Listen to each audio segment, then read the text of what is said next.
Good morning എല്ലാ പ്രേക്ഷകർക്കും morning വൈബ്സിലേക്ക് സ്വാഗതം. വളരെ എനർജറ്റിക് ആയിട്ടുള്ള വളരെ പോസിറ്റീവ് ആയിട്ടുള്ള ഒരു പ്രഭാതം ആശംസിച്ചുകൊണ്ട് നമുക്ക് ആരംഭിക്കാം മോർണിംഗ് വൈബ്സ്. ഇപ്പോൾ ഞങ്ങളുള്ളത് എവിടെയാണ് കണ്ടാൽ തന്നെ മനസ്സിലാവുമല്ലോ. ദാ ആ ലൈറ്റ് ഹൌസും ഒക്കെ കാണുമ്പോൾ തന്നെ അറിയാം. വേറൊന്നല്ല, കോവളം, നമ്മുടെ ഏറ്റവും പ്രിയപ്പെട്ട വിനോദസഞ്ചാര മേഖലയായിട്ടുള്ള കോവളത്തെ ബീച്ചിൽ രാവിലെ പ്രഭാതത്തിൽ എന്തൊക്കെ സംഭവിക്കുന്നു, എന്തൊക്കെ കാഴ്ചകളാണ് എന്നുള്ളതൊക്കെ ഒന്ന് അന്വേഷിക്കണം. ഒപ്പം പ്രധാനപ്പെട്ട കുറച്ച് വാർത്തകളും ഉണ്ടാകുമല്ലോ ഇന്ന്. പ്രത്യേകിച്ചും നമുക്കറിയാം വയനാട്ടിലെ സാഹചര്യം അത് രൂക്ഷമാണ്. ഒരു വന്യജീവി പ്രശ്നം നിലനിൽക്കെ എന്തായാലും തീരെ ഇങ്ങനെ കയറി വരുന്ന സാഹചര്യത്തിൽ ഞാൻ അല്പം നീങ്ങിക്കട്ടെ. എന്താണ് കോവളത്ത് നിന്നുള്ള മോർണിംഗ് വൈബ്സ് നമുക്ക് ആരംഭിക്കാം. ഒരുപാട് പേർ രാവിലെ തന്നെ സജീവമാണ്. നമുക്ക് കാണാൻ കഴിയുന്ന പോലെ ഒരുപാട് വിദേശികളുണ്ട്, പ്രഭാത നടത്തത്തിനെത്തിയവരുണ്ട്. ഇവരൊക്കെ ഇങ്ങനെ രാവിലെ സജീവമായി കോവളത്തേക്ക് എത്തിച്ചേർന്ന് നിൽക്കുന്നു. അപ്പോൾ കോവളത്ത് നിന്നുള്ള കാഴ്ചകൾ വിശേഷങ്ങളൊക്കെ ആയിട്ടാണ് മോർണിംഗ് വൈബ്സ് എന്ന് ചേരുന്നത്. എന്തായാലും നമുക്ക് രാവിലെ തന്നെ നമുക്കൊരു രണ്ട് ആന്റിമാരെ. Good morning. Where are you from? Japan. Okay, so for the first time coming to Kerala? Yes, Kerala first time. So how is it? So nice, so beautiful, so friendly. Oh, great, thank you. So lovely to hear that. Your name? My name is Masako. Huh? Masako. Yes. Okay, my name is Eldo. Endo. No, Eldo. E-L-D-H-O. Eldo. Eldo. Nice to meet you. Thank you so much, Masaka. And your name? Mika. Mika. So you are, what is your profession? Yeah, I have a business. You too. You too? Yeah, TV announce. But it's not my business. Yes. I'm an employee there. Your business in Japan, I do. Oh, okay. So, what will you say in Japanese? Say like good morning. Good morning. Ohayo. Ohio.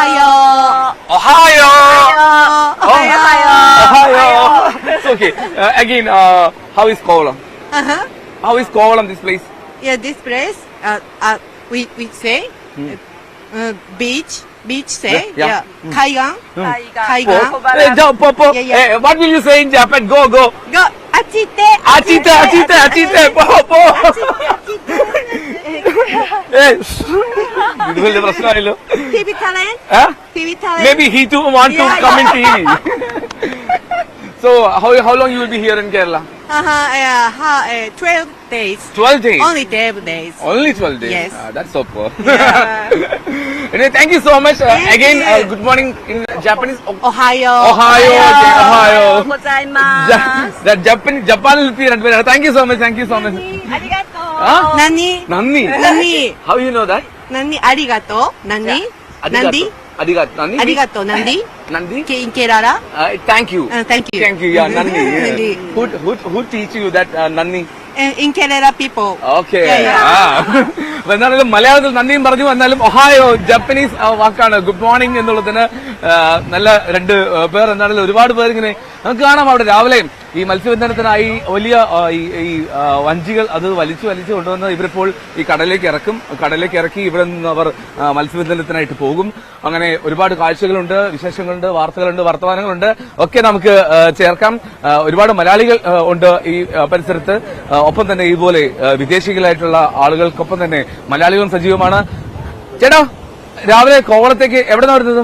ഞങ്ങൾ പട്ടാമ്പിയിൽ നിന്നാണ് വരുന്നത്. പട്ടാമ്പിയിൽ നിന്നാണ്. പട്ടാമ്പിയിൽ എന്താ കോവളത്തേക്ക് രാവിലെ ട്രിപ്പായിട്ട് ഇറങ്ങി എല്ലാവരും friends? ഞങ്ങള് വ്യവസായിയുടെ ഒരു സമരമുണ്ട്. അതെ, അപ്പൊ അതിന്റെ ഭാഗമായിട്ട് ഇന്ന് അതെ 5 മണിക്ക് ഇന്നലെ മുതൽ ഇവിടെ ഉണ്ട്. ഫ്രണ്ട്സ് എല്ലാം കൂടെ ഞങ്ങൾ എല്ലാ പട്ടാമ്പിയിലും. അപ്പൊ സമരമായി ഒരു ആസ്വാദനമായി, എൻജോയ്മെന്റ് ആയില്ലേ?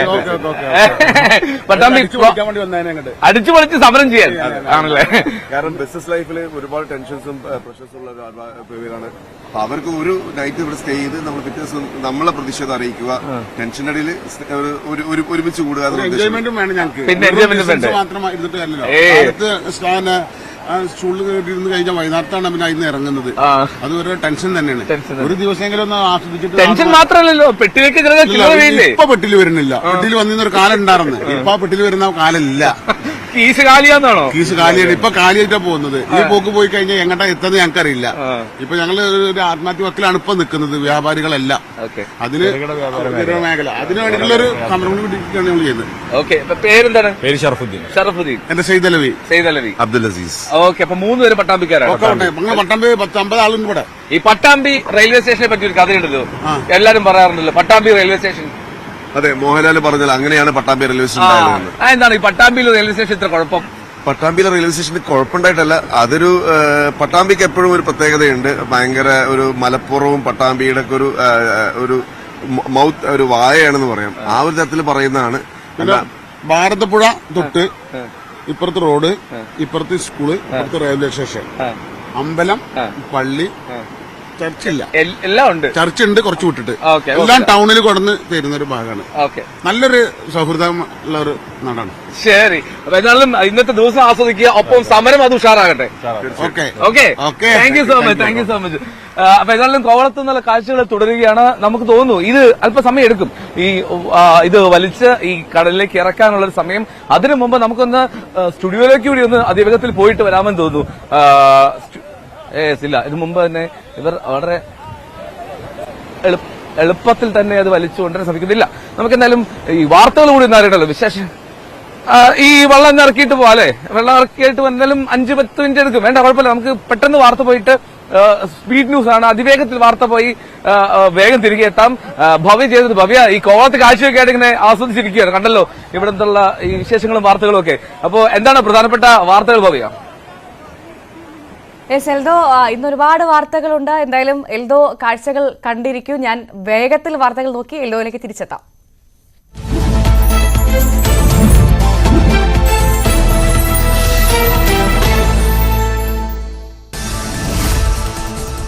ഇന്ന് രാവിലെ 8 മുതൽ രാത്രി 8 വരെ കടയടപ്പ് സമരം. കേരള വ്യാപാരി വ്യവസായി ഏകോപന സമിതിയാണ് സമരത്തിന് ആഹ്വാനം ചെയ്തത്.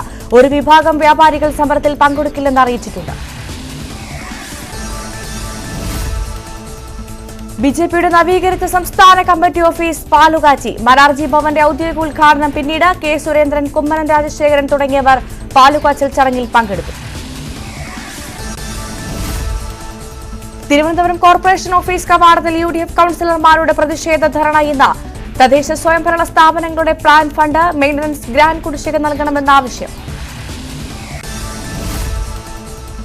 All Kerala trailers association Idukki Thookkupalam area സമ്മേളനം മുണ്ടുമേരിമയിൽ നടന്നു. സംഘടനയുടെ നേതൃത്വത്തിൽ നടക്കുന്ന വാർഷിക സ്വാതന്ത്ര്യ പദ്ധതി SHG പ്രവർത്തനങ്ങൾ സമ്മേളനം ചർച്ച ചെയ്തു. തൊഴിലാളികളുടെ റിട്ടയർമെന്റ് ആനുകൂല്യം വെട്ടിക്കുറച്ച സർക്കാർ നടപടി പിൻവലിക്കണമെന്ന് സമ്മേളനം ആവശ്യപ്പെട്ടു.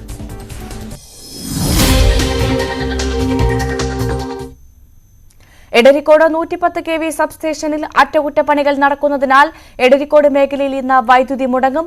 കോട്ടക്കൽ ടൗൺ, ആര്യവൈദ്യശാല, പറപ്പൂർ, എടരിക്കോട്, കാവതിക്കുളം, വേങ്ങര ടെസ്റ്റിൽ എന്നിവിടങ്ങളിലാണ് വൈദ്യുതി മുടങ്ങുക.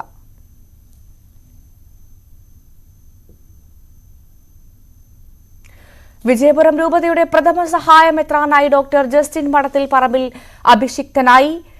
വിമലഗിരി കത്തീഡ്രലിൽ നടന്ന ചടങ്ങിൽ ബിഷപ്പ് ഡോക്ടർ സെബാസ്റ്റ്യൻ തെക്കേക്കച്ചേരിൽ മോതിരവും അംശമുടിയും അണിയിച്ചു.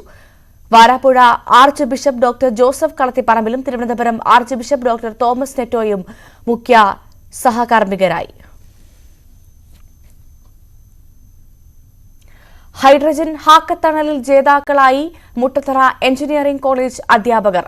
ജേതാക്കളായത് ഇലക്ട്രിക് എഞ്ചിനീയറിംഗ് വിഭാഗം. ഇന്ത്യയുടെ ഹരിതവും സുസ്ഥിരവുമായ ഊർജ്ജ ഭാവിയിലേക്ക് സഹകരണ വികസനമാണ് ഹാക്കത്തോണിന്റെ ലക്ഷ്യം.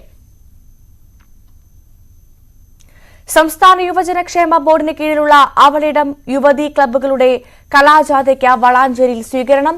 വളാഞ്ചേരി ബസ് സ്റ്റാൻഡിൽ നൽകിയ സ്വീകരണം വളാഞ്ചേരി നഗരസഭാ ചെയർമാൻ അഷ്റഫ് അമ്പലത്തിങ്ങൽ ഉദ്ഘാടനം ചെയ്തു. മലപ്പുറത്ത് നിന്ന് ആരംഭിച്ച ജാഥ ജില്ലയിലെ 16 കേന്ദ്രങ്ങളിലും പര്യടനം നടത്തും. 36ാമത് VFI അഖിലേന്ത്യാ സെവൻസ് ടൂർണമെന്റ് തുടങ്ങി. പൂക്കാട്ടിരി ഫുട്ബോൾ അസോസിയേഷനാണ് സംഘാടകർ. പ്രദേശത്തെ ക്ലബ്ബുകളെല്ലാം ടൂർണമെന്റിൽ പങ്കെടുക്കുന്നുണ്ട്. Cable TV operators association Kasaragod ജില്ലാ സമ്മേളനം ഇന്ന്. അസോസിയേഷൻ സംസ്ഥാന പ്രസിഡന്റ് അബൂബക്കർ സിദ്ദിഖ് പ്രതിനിധി സമ്മേളനം ഉദ്ഘാടനം ചെയ്യും. മാർച്ച് 2, 3, 4 തീയതികളിൽ കോഴിക്കോടാണ് സംസ്ഥാന സമ്മേളനം.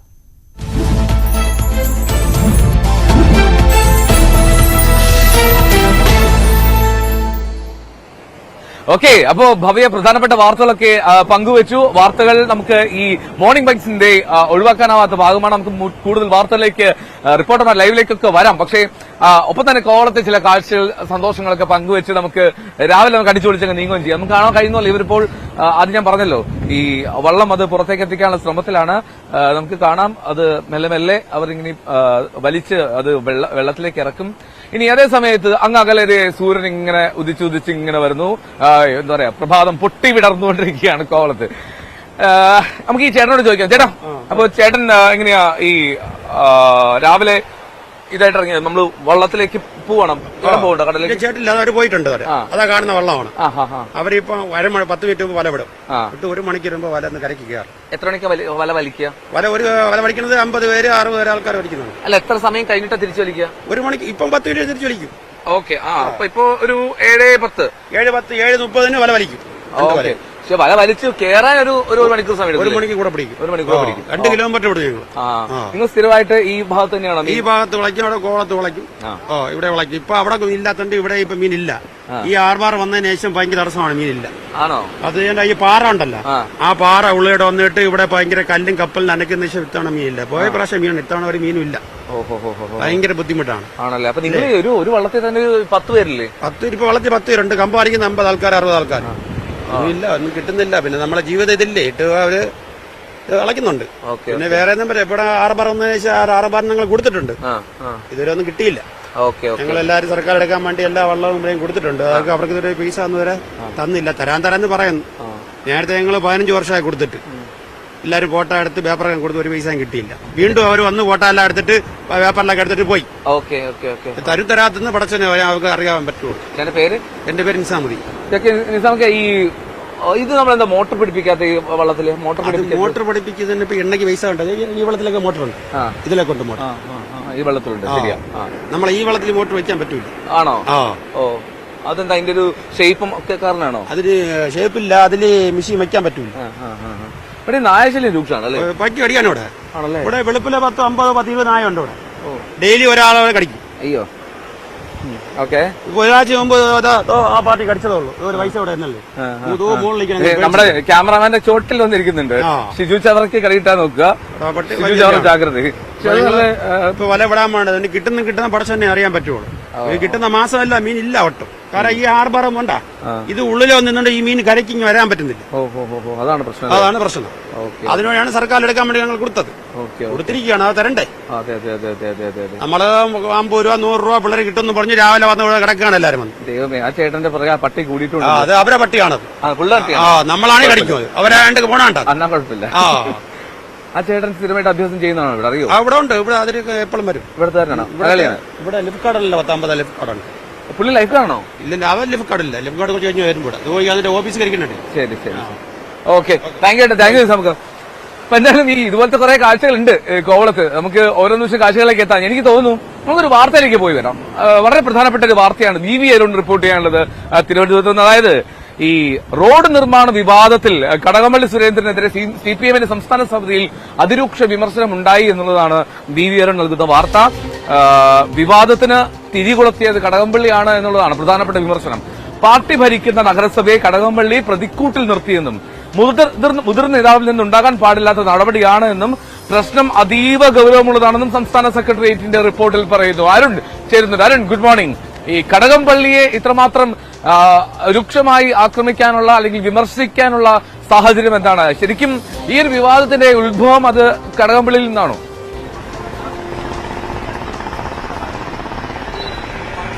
തീർച്ചയായും കഴിഞ്ഞ കുറച്ച് മാസങ്ങളായി തലസ്ഥാനത്തെ റോഡുകളെല്ലാം കുഴിച്ചിട്ട നിലയിലാണ്. സ്മാർട്ട് സിറ്റിയുടെ ഭാഗമായി, സ്മാർട്ട് റോഡുകളുടെ ഭാഗമായുള്ള നവീകരണ പ്രവർത്തനമാണ് നടക്കുന്നത്. വലിയ ബുദ്ധിമുട്ട് ജനങ്ങൾക്ക് ഉണ്ടാക്കുന്നു. പക്ഷേ അത് ആദ്യം കരാറുകാർ ഉപേക്ഷിച്ചു പോവുകയും പിന്നീട് പുതിയ കരാറുകാരൻ വന്ന് പണി ഏറ്റെടുക്കുകയും ഈ മാർച്ച് 31 മുമ്പ് പൂർത്തിയാക്കുമെന്ന് മന്ത്രി ഉറപ്പ് നൽകിയതുമൊക്കെയാണ്. പക്ഷേ ഒരു ജില്ലാ വികസന സെമിനാറിലാണ്, നഗരസഭ നടത്തിയ ജില്ലാ വികസന സെമിനാറിലാണ് കടകംപള്ളി സുരേന്ദ്രൻ മേയർ ആര്യ ഉൾപ്പെടെ വേദിയിരിക്കുമ്പോൾ അതിരൂക്ഷ വിമർശനം, എല്ലാവരും ഞെട്ടിച്ചൊരു വിമർശനം നടത്തിയത്. ചിലർക്ക് ജനം വളരെയധികം ബുദ്ധിമുട്ടുന്നു, ജനങ്ങൾ കുരുങ്ങിക്കിടക്കുകയാണ്. സാധാരണക്കാർ പറയുന്ന ഒരു കാര്യം തന്നെയാണ് കടകംപള്ളി പറഞ്ഞത്. പക്ഷേ അത് പ്രതിക്കൂട്ടിലാക്കിയത് ഉദ്യോഗസ്ഥരെ പഴിചാരിയായിരുന്നു കടകംപള്ളിയുടെ വിമർശനം. അതായത് അഴിമതി നടക്കുന്നു, തിരുവനന്തപുരം നഗരസഭയിൽ അഴിമതി നടക്കുന്നു, പണം നൽകാതെ ഒന്നും നടക്കില്ലെന്ന് ധ്വനിപ്പിക്കുന്ന വിമർശനമാണ് മേയറെ വേദിയിലെത്തി കടകംപള്ളി നടത്തിയത്. തൊട്ടു പിന്നാലെ അടുത്തൊരു പരിപാടിയിൽ മന്ത്രി വി ശിവൻകുട്ടിയും മേയറും ഒക്കെ പങ്കെടുത്ത പരിപാടിയിൽ മന്ത്രി മുഹമ്മദ് റിയാസ് ഈ കടകംപള്ളിയെ പരോക്ഷമായി വിമർശിച്ചുകൊണ്ട് ചിലർക്ക് ഇപ്പോഴും പഴയ കാര്യങ്ങളുടെ ഓർമ്മയാണ്, ചില കരാറുകാർക്ക് വേണ്ടിയുള്ള വിമർശന തരത്തിലുള്ള മറുപടി നൽകി. അത് പിന്നീട് വലിയ ചർച്ചയാവുകയും ചെയ്തു. ഭരണമുന്നണിയിലെ CPM-ലെ പ്രധാനപ്പെട്ട നേതാക്കൾ തമ്മിലുള്ള ഏറ്റുമുട്ടൽ അത് വ്യാഖ്യാനിക്കപ്പെട്ടു. ഇതിൽ മുഹമ്മദ് റിയാസ് ഈ വിഷയം CPM-ന്റെ സംസ്ഥാന നേതൃത്വം പരാതിയായി തന്നെ അറിയിച്ചതായും സൂചനകളുണ്ട്. തുടർന്നാണ് CPM-ന്റെ സംസ്ഥാന സെക്രട്ടറി വിഷയം ചർച്ച ചെയ്തത്. കടകംപള്ളിയുടേത് ഒരിക്കലും അംഗീകരിക്കാൻ കഴിയാത്ത നടപടി, പ്രത്യേകിച്ചും അദ്ദേഹത്തെ ഒരു മുതിർന്ന നേതാവിൽ നിന്ന് അംഗീകരിക്കാൻ കഴിയാത്ത നടപടി എന്ന വിലയിരുത്തലാണ് CPM സംസ്ഥാന സെക്രട്ടറിയേറ്റ് ഉണ്ടായത്. ആ റിപ്പോർട്ടാണ് കഴിഞ്ഞ ദിവസങ്ങളിൽ ചേർന്ന ഞായറാഴ്ച ചേർന്ന സംസ്ഥാന സമിതി യോഗത്തിൽ CPM സംസ്ഥാന സെക്രട്ടറി MV ഗോവിന്ദൻ അവതരിപ്പിച്ചത്. രൂക്ഷ വിമർശനമടങ്ങിയ റിപ്പോർട്ടാണ്. കടകംപള്ളി അനാവശ്യ വിവാദം ഉണ്ടാക്കുകയായിരുന്നു, പാർട്ടി ഭരിക്കുന്ന നഗരസഭയെ പ്രതിക്കൂട്ടിൽ നിർത്തി, മേയർ വേദിയിലെത്തിയായിരുന്നു വിമർശനം, റിയാസിന് മറുപടി പറയേണ്ടി വന്നതുമൊക്കെ ആ സാഹചര്യത്തിൽ. അതുകൊണ്ട് തന്നെ കടകംപള്ളിയുടേത് അതീവ ഗുരുതരമായ നടപടിയാണ്. ഒരുപക്ഷെ അച്ചടക്ക നടപടി ഇതിൽ കടകംപള്ളിക്കെതിരെ ഉണ്ടായാലും അത്ഭുതപ്പെടാനില്ല. ആ രീതിയിലുള്ള ശക്തമായ വിമർശനമാണ് സംസ്ഥാന സെക്രട്ടറിയുടെ റിപ്പോർട്ടിൽ ഉള്ളത്. സംസ്ഥാന സമിതിയിലും അംഗങ്ങൾ കടകംപള്ളിയെ അതിരൂക്ഷമായി വിമർശിച്ചാണ് സംസാരിച്ചത്. നമുക്കറിയാം, ആറ്റിങ്ങൽ മണ്ഡലത്തിലേക്ക് CPM പരിഗണിക്കപ്പെടുന്നു എന്ന തരത്തിൽ ഉയർന്നു വന്ന പേരുകളിലൊന്നാണ് കടകംപള്ളി സുരേന്ദ്രൻ. പക്ഷേ ഇപ്പോൾ അത്തരം ഒരു സാഹചര്യം നിലവിലില്ല എന്ന സൂചനകൾ കൂടി നേതാക്കൾ നൽകുന്നു. കടകംപള്ളിയുടെ ഇപ്പോഴത്തെ ഈ പോക്കിൽ, ഈ വിമർശനത്തിൽ വലിയ അതൃപ്തി CPM-ന്റെ നേതൃത്വത്തിലുണ്ട്. തലസ്ഥാനത്തിലെ ഏറ്റവും പ്രധാനപ്പെട്ട നേതാക്കളിൽ ഒരാളാണ് കടകംപള്ളി സുരേന്ദ്രൻ. സംസ്ഥാന സമിതി അംഗമാണ്, കഴിഞ്ഞ തവണ മന്ത്രിയായിരുന്നു, നിലവിൽ MLA ആണ്. അത്തരമൊരു നേതാവാണ് ഇത്തരത്തിൽ പാർട്ടി ഭരിക്കുന്ന നഗരസഭയെ പ്രതിക്കൂട്ടിൽ നിർത്തിയെന്ന വിമർശനം, വിലയിരുത്തൽ CPM-ന്റെ സംസ്ഥാന സെക്രട്ടേറിയറ്റിൽ ഉണ്ടായിരിക്കുന്നത്. സംസ്ഥാന സമിതിയിലും അത് അതേ ഗൌരവത്തിൽ റിപ്പോർട്ട് ചെയ്തു എന്നുള്ളതാണ് ഏറ്റവും പ്രധാനപ്പെട്ട കാര്യം. എൽദോ, അരുണ, ഈ വിമർശനമുണ്ടായി കടകംപള്ളിയെ പ്രതിക്കൂട്ടിൽ നിർത്തുന്ന തരത്തിൽ, അല്ലെങ്കിൽ പാർട്ടിയെ പ്രതിരോധത്തിലാക്കി കടകംപള്ളി എന്നുള്ള വിമർശനം പറയുമ്പോൾ കടകംപള്ളിയുടെ ഒരു പ്രതികരണം എന്തായിരുന്നു? അല്ലെങ്കിൽ പുറത്ത് ഔദ്യോഗികമായി പ്രതികരിക്കില്ല എങ്കിൽ പോലും എന്താണ് അതിൽ ഒരു വിശദീകരണമായി പാർട്ടിക്ക് മുന്നിൽ നൽകുക? ഇനി എന്താണ് അടുത്തൊരു ഘട്ടം? കടകംപള്ളിക്ക് മുന്നിൽ എന്താണ് ഇനി അടുത്തൊരു പോകുമ്പോൾ? ഇതിനെങ്ങനെ കടകംപള്ളിക്ക് അതിൽ ഒരു ന്യായീകരണം കണ്ടെത്താൻ കഴിയും?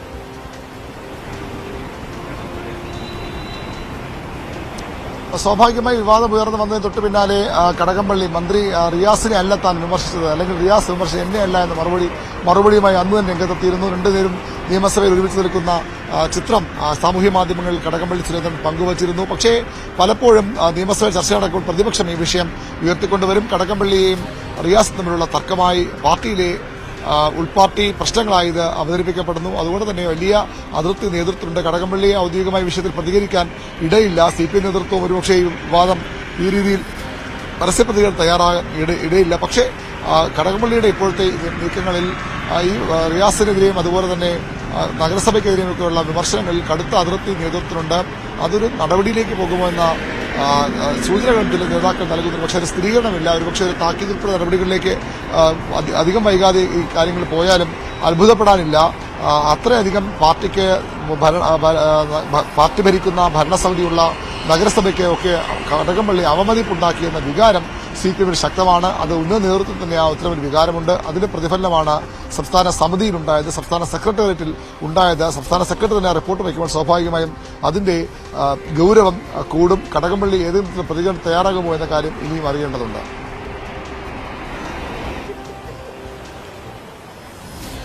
പക്ഷേ അരുൺ, ഈ കടകംപള്ളിയെ പോലുള്ള മുതിർന്നൊരു നേതാവ്, ആ മുതിർന്നൊരു നേതാവിനെതിരെ ഒരു പാർട്ടി നടപടിയിലേക്കൊക്കെ നീങ്ങി എന്ന് പറഞ്ഞാൽ, പ്രത്യേകിച്ചും ഇപ്പോൾ തെരഞ്ഞെടുപ്പ് ആസന്നമായിരിക്കെ, അല്ലെങ്കിൽ ആറ്റിങ്ങലിൽ ഒരു പരിഗണനയിലേക്ക് ഇരിക്കെ അത്തരമൊരു സാഹചര്യത്തിലേക്ക് പാർട്ടി കടക്കുമോ എന്ന് നമുക്ക് കരുതാൻ കഴിയുമോ? മാത്രമല്ല, കടകംപള്ളിയുടെ ഒരു സ്വാധീനമുണ്ടല്ലോ, ആ സ്വാധീന മേഖലയെ അത്രമാത്രം ഈ സാഹചര്യത്തിൽ, ഈ സമയത്ത് പാർട്ടിക്ക് ഉപയോഗപ്പെടുത്തേണ്ടതുണ്ട്. അപ്പോൾ എന്താണെങ്കിലും ആ പൊതുവേദിയിലുണ്ടായ പരാമർശങ്ങൾ അതൊരു വിവാദത്തിന് തിരികൊളുത്തി എന്നുള്ളത് ശരി തന്നെ. പക്ഷെ അപ്പോഴും അത് പാർട്ടി കേന്ദ്രങ്ങളിൽ തന്നെ അത് ഒതുങ്ങി തീർക്കട്ടെ, അല്ലെങ്കിൽ അവസാനിക്കട്ടെ എന്നുള്ള നിലപാടിലേക്ക് എത്താനല്ലേ സാധ്യത?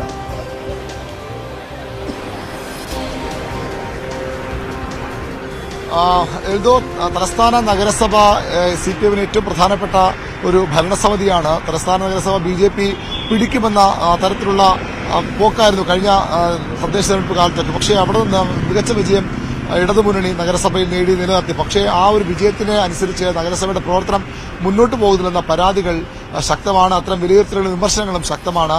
ആ സാഹചര്യത്തിൽ പാർട്ടിയിലെ പ്രധാനപ്പെട്ട നേതാക്കളിൽ ഒരാൾ തന്നെ, അതും ജില്ലയെ വർഷങ്ങളായി ഒരു കൈവെള്ളയിൽ എന്ന പോലെ കൊണ്ടു നടക്കുന്ന നേതാവാണ് കടകംപള്ളി സുരേന്ദ്രൻ. അദ്ദേഹം മന്ത്രിയായ ഇപ്പോഴും അതിശക്തനായ നേതാവാണ്. ഇപ്പോഴും കടകംപള്ളി CPM-ന്റെ തലസ്ഥാനത്ത് ഏറ്റവും പ്രധാനപ്പെട്ട മുഖങ്ങളിലൊന്നാണ്. അത്തരമൊരു നേതാവ് തന്നെ നഗരസഭയ്ക്കെതിരെ അതും മേയറെ വേദിയിലെത്തി വിമർശിക്കുമ്പോൾ അവിടെയാണ് CPM അതിന്റെ അപകടം കാണുന്നത്. അത് സ്വാഭാവികമായും വരുന്ന തെരഞ്ഞെടുപ്പിൽ, അതൊരു പക്ഷേ ലോക്സഭാ തെരഞ്ഞെടുപ്പിലടക്കം തലസ്ഥാനത്ത് ഇടതുമുന്നണി സാധ്യതകൾക്ക് വലിയ മങ്ങലേൽപ്പിക്കും.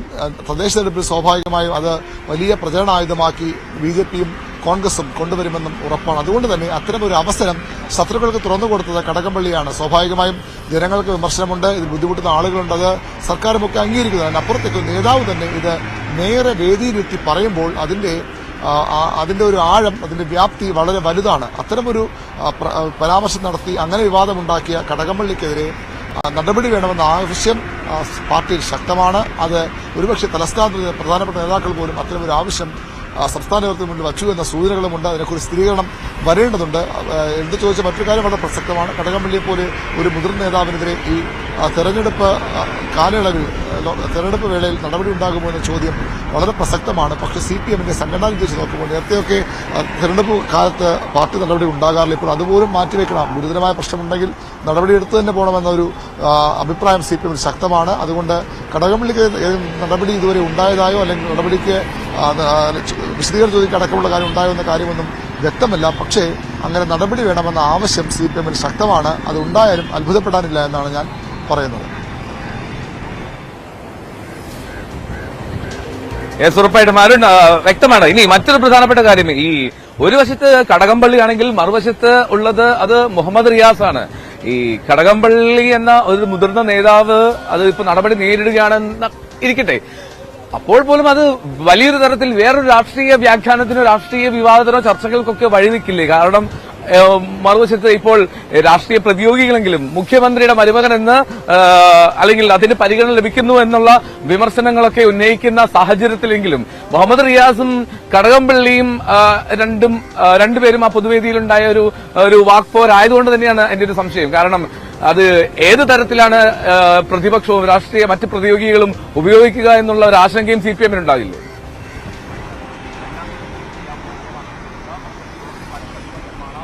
എൽദോ, കടകംപള്ളി സുരേന്ദ്രൻ CPM-ന്റെ മുതിർന്ന നേതാക്കളിൽ ഒരാളാണ്. 3 തവണ MLA ആയ ആളാണ്, മന്ത്രിയായ ആളാണ്, തിരുവനന്തപുരത്ത് ഏറ്റവും പ്രധാനപ്പെട്ട നേതാവാണ് അദ്ദേഹം. പക്ഷേ സംസ്ഥാന സമിതി അംഗം, CPM-ന്റെ സംസ്ഥാന സമിതി അംഗം മാത്രമാണ്. മുഹമ്മദ് റിയാസ് പാർട്ടിയിൽ അദ്ദേഹത്തെക്കാൾ ഉയർന്ന തലത്തിലുള്ള, ഉയർന്ന ഘടകത്തിലുള്ള നേതാവാണ്. സംസ്ഥാന മന്ത്രിയാണ്, സംസ്ഥാന സെക്രട്ടേറിയറ്റ് അംഗമാണ്. അത്തരമൊരു നേതാവാണ് എതിർവശത്തുള്ളതെന്നുള്ളത് കടകംപള്ളിയുടെ ഒരുപക്ഷെ രാഷ്ട്രീയ എതിരാളികളുടെ വിമർശനത്തിനപ്പുറത്തേക്ക് സംഘടനാപരമായി നോക്കുമ്പോൾ കടകംപള്ളിയേക്കാൾ ഉയർന്ന തലത്തിലുള്ള നേതാവാണ് മുഹമ്മദ് റിയാസ്. അദ്ദേഹം സംസ്ഥാന സെക്രട്ടറി അംഗമാണ്. മാത്രമല്ല മുഹമ്മദ് റിയാസിനെ അല്ല കടകംപള്ളി ആദ്യഘട്ടത്തിൽ വിമർശിക്കുന്നത്, നഗരസഭയിൽ പൊതുമരാമത്ത് വകുപ്പ് കൂടി ചേർന്ന് നടപ്പാക്കുന്ന സ്മാർട്ട് റോഡ് പദ്ധതിയുമാണ്. അവിടെയാണ് അതിന് പ്രതിരോധവുമായി മുഹമ്മദ് റിയാസ് എത്തിയത്. മുഹമ്മദ് റിയാസ് കടകംപള്ളി സുരേന്ദ്രൻ എന്ന വ്യക്തി അല്ലെങ്കിൽ ആ കാലത്തെ വിമർശനം, അല്ലെങ്കിൽ അദ്ദേഹത്തിന്റെ വിമർശനം മറുപടിയല്ല പറഞ്ഞത്, പകരം നഗരസഭയെ വിമർശിച്ചതിനും ഈ സ്മാർട്ട് റോഡ് പദ്ധതി വിമർശിച്ചതിനുള്ള മറുപടിയാണ് മുഹമ്മദ് റിയാസ് പരോക്ഷമായി ഒരു പൊതുവേദിയിൽ നൽകിയത്. പരോക്ഷമാണ് എന്നുള്ളത് വ്യക്തമാണ്. പക്ഷേ അത് കൃത്യമായി ലക്ഷ്യമിട്ടത് കടകംപള്ളി സുരേന്ദ്രനെയായിരുന്നു. അങ്ങനെ ഒരു തർക്കം ഉണ്ടാക്കാൻ ഇടയായത് അവിടെയാണ് ഞാൻ നേരത്തെ പറഞ്ഞതുപോലെ വിവാദത്തിന് തിരികൊളുത്തിയത് കടകംപള്ളി സുരേന്ദ്രനാണ്. സ്വാഭാവികമായും ഒരു വികസന സെമിനാറിൽ വികസനവുമായി ബന്ധപ്പെട്ട ആശയങ്ങൾ പങ്കുവയ്ക്കാം. അതിനപ്പുറത്തേക്ക് മേയറെ വേദിയിലെത്തി CPM ഭരിക്കുന്ന ഒരു നഗരസഭയ്ക്കെതിരെ ആ രീതിയിലുള്ള വിമർശനം കടകംപള്ളി ഉന്നയിച്ചത് അംഗീകരിക്കാനാകുന്ന നിലപാടാണ് CPM. അവിടെ ഒരുപക്ഷെ ഈ ബന്ധുത്വത്തിനൊക്കെ അപ്പുറത്തേക്ക് സംഘടനാപരമായ ഒരു വലിയ വീഴ്ചയായി കൂടി CPM അത് കാണുന്നുണ്ട്. അത് വ്യക്തമാക്കുന്നതാണ് സംസ്ഥാന സെക്രട്ടറി MV ഗോവിന്ദൻ വെച്ച റിപ്പോർട്ടും അതിനെ തുടർന്നുണ്ടായ ചർച്ചകളും. അവിടെ ഒരുപക്ഷെ പ്രതിപക്ഷത്തിന് പല ആയുധങ്ങളൊക്കെ അല്ലെങ്കിൽ അത്തരം വിമർശനങ്ങളൊക്കെ സ്വാഭാവികമായി മുഹമ്മദ് റിയാസിന് ഉന്നയിക്കാം. പക്ഷേ സംഘടനാപരമായി നോക്കുമ്പോൾ കടകംപള്ളി സുരേന്ദ്രനേക്കാൾ ഒരു പടി മുകളിലാണ് മുഹമ്മദ് റിയാസ് എന്ന CPM സംസ്ഥാന സെക്രട്ടറി അംഗത്തിന്റെ സ്ഥാനം.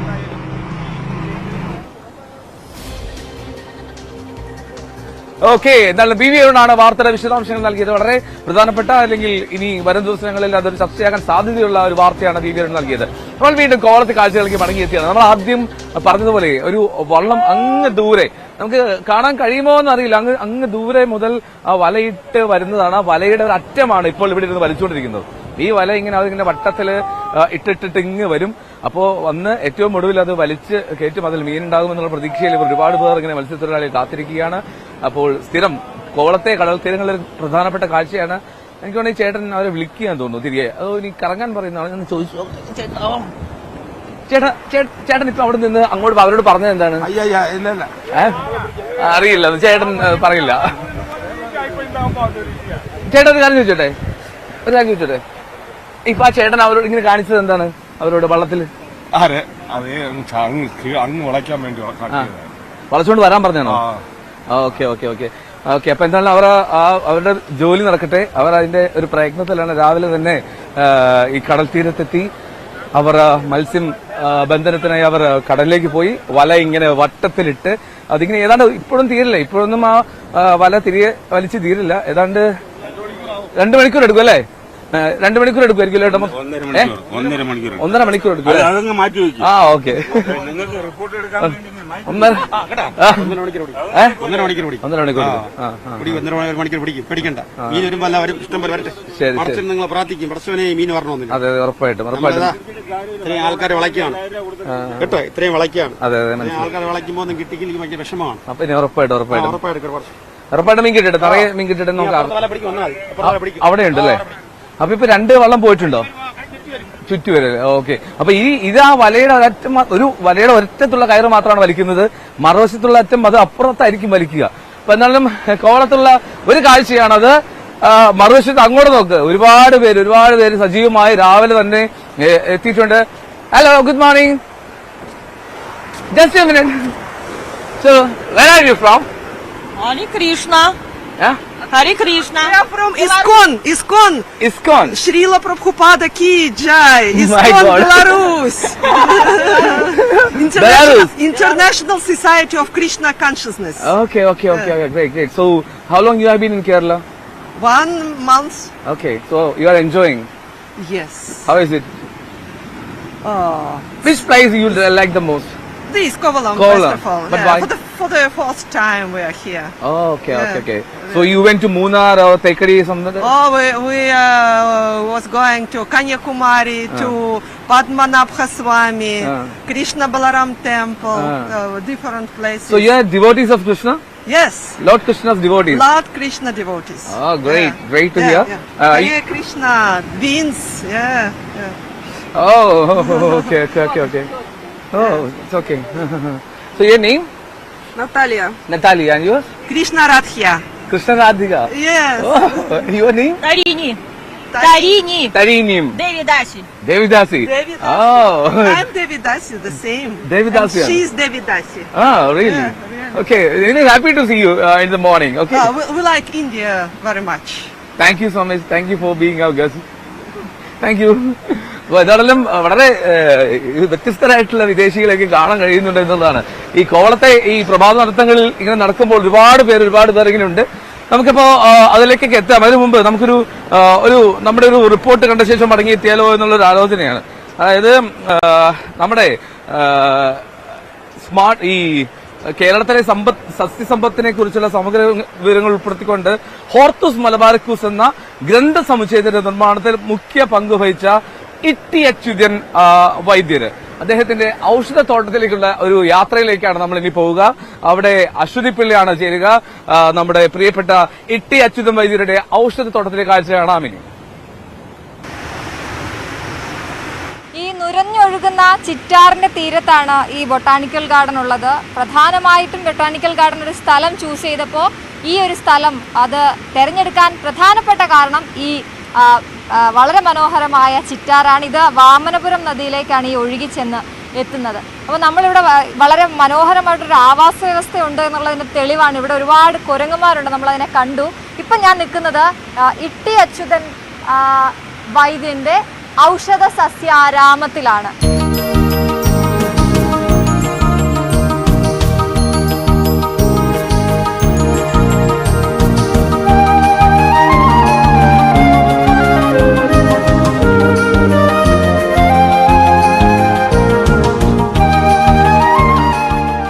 ചരിത്ര പ്രാധാന്യമുള്ള ഒരു ഔഷധത്തോട്ടമാണ് ഇതെന്ന് പറഞ്ഞാൽ നമ്മുടെ വിദേശികളായിട്ടുള്ള ആൾക്കാർ നമ്മുടെ രാജ്യത്തെ കോളനിവൽക്കരിച്ചപ്പോൾ അവർ ഇവിടെ നിന്ന് പരസ്പരം തമ്മിലടിക്കുന്ന പോർച്ചുഗീസുകാർ, ഡച്ചുകാർ, ബ്രിട്ടീഷുകാർ തമ്മിലടിക്കുന്ന ഒരു സിറ്റുവേഷൻ ഉണ്ടായപ്പോൾ ഡച്ചുകാരനായ വാൻ റീഡ് എന്ന് പറയുന്ന ഒരു പട്ടാളക്കാരന് ഉണ്ടായ ഒരു ഐഡിയയാണ് ഹോർത്തൂസ് മലബാറിക്കസ് എന്ന് പറയുന്ന 12 വോളിയം പുസ്തകങ്ങൾ പ്രസിദ്ധീകരിക്കുന്നതിന് കാരണമായത് ഇവരുടെ ഒരു വരവോടുകൂടിയാണ്. ഈ ഹോർത്തൂസ് മലബാറിക്കസ് എനിക്ക് തോന്നുന്നു ഏറ്റവും വിലപിടിപ്പുള്ള പുസ്തകം കൂടിയാണ്. വിലപിടിപ്പും വളരെ അമൂല്യമായ ഓൾഡ് ലിറ്ററേച്ചറാണ്. നമ്മുടെ ഒരു പക്ഷേ ഇന്ത്യ മഹാരാജ്യത്തെ തന്നെ വളരെ അമൂല്യമായ, വളരെ പഴക്കം ചെന്ന ഒരുപാട് രഹസ്യങ്ങളൊക്കെ ഉള്ള ഔഷധ സസ്യങ്ങളെ കുറിച്ച് വിവരിക്കുന്ന ഒരു പുസ്തകമാണ്. ഇതിന്റെ കയ്യെഴുത്ത് പ്രതി നമ്മുടെ ഇന്ത്യയിലില്ല. അത് ബ്രിട്ടീഷ് ലൈബ്രറിയിലാണ്, ഇംഗ്ലണ്ടിലാണ് അതുള്ളത്.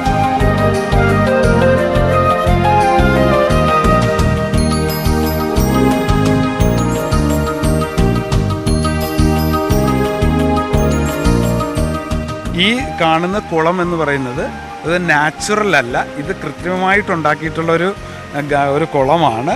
ഇതിൻ്റെ ഒരു മെസ്സേജ് എന്ന് പറയുന്നത് നമ്മൾ ഈ താഴേക്ക് നട്ടിരിക്കുന്ന ഈ ഔഷധ സസ്യങ്ങളെല്ലാം തന്നെ ഈ ആവാസ വ്യവസ്ഥയിൽ മാത്രമേ ഈ സസ്യങ്ങൾ വളരുകയുള്ളൂ എന്നും ഈ വാട്ടർ സോഴ്സ് ഇല്ലാതായാൽ ഈ ചെടികൾ നശിച്ചു പോകും. കൺസർവേഷൻ എഡ്യൂക്കേഷൻ ഇത് പൊതുജനങ്ങളിലേക്ക് എത്തിക്കുന്നതിൻ്റെ ഭാഗമായിട്ടാണ് നമ്മൾ ഈ ഒരു ഗാർഡൻ ഡിസൈൻ ചെയ്തിട്ടുള്ളത്.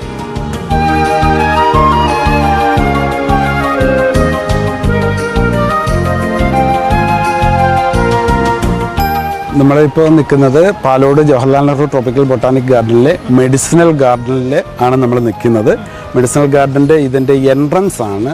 നമ്മൾ ഏതാണ്ട് ഉഷ്ണമേഖലാ പ്രദേശങ്ങളിൽ വളരുന്ന ഔഷധ സസ്യങ്ങളെയാണ് നമ്മളിവിടെ നട്ട് വളർത്തി പരിപാലിക്കുന്നത്. ഏകദേശം 1100-ൽ പരം ഔഷധ സസ്യങ്ങളെ നമ്മളിവിടെ നട്ട് പരിപാലിച്ച് വരുന്നു. ഇത് നമുക്കറിയാം, ഈ ചെടിയുടെ പേര് ഫീനിക്സ് എന്നാണ്. ഫീനിക്സ് എന്ന് പറയുമ്പോൾ തന്നെ ചാരത്തിൽ നിന്ന് ഉയർന്നു വരുന്ന പക്ഷി എന്നുള്ള അർത്ഥത്തിലാണ് അത് വരുന്നത്. ഇത് നമ്മളെ പുൽമേടുകളിൽ വളരുന്ന ഒരു പനയാണ്. നമ്മൾ ഫോറസ്റ്റിൽ തീ വീണ് കഴിഞ്ഞതിന് ശേഷം ആദ്യമായി ഉയർത്തെഴുന്നേറ്റ് വരുന്നത് കൊണ്ട് തന്നെ ഇതിന് ഫീനിക്സ് എന്ന പേര്. ഔഷധ മൂല്യവും അതുപോലെ തന്നെയാണ്. ബേണിംഗ് സെൻസേഷന് ഇതിൻ്റെ ഫ്രൂട്ട് ഉപയോഗിക്കുന്നുണ്ട്.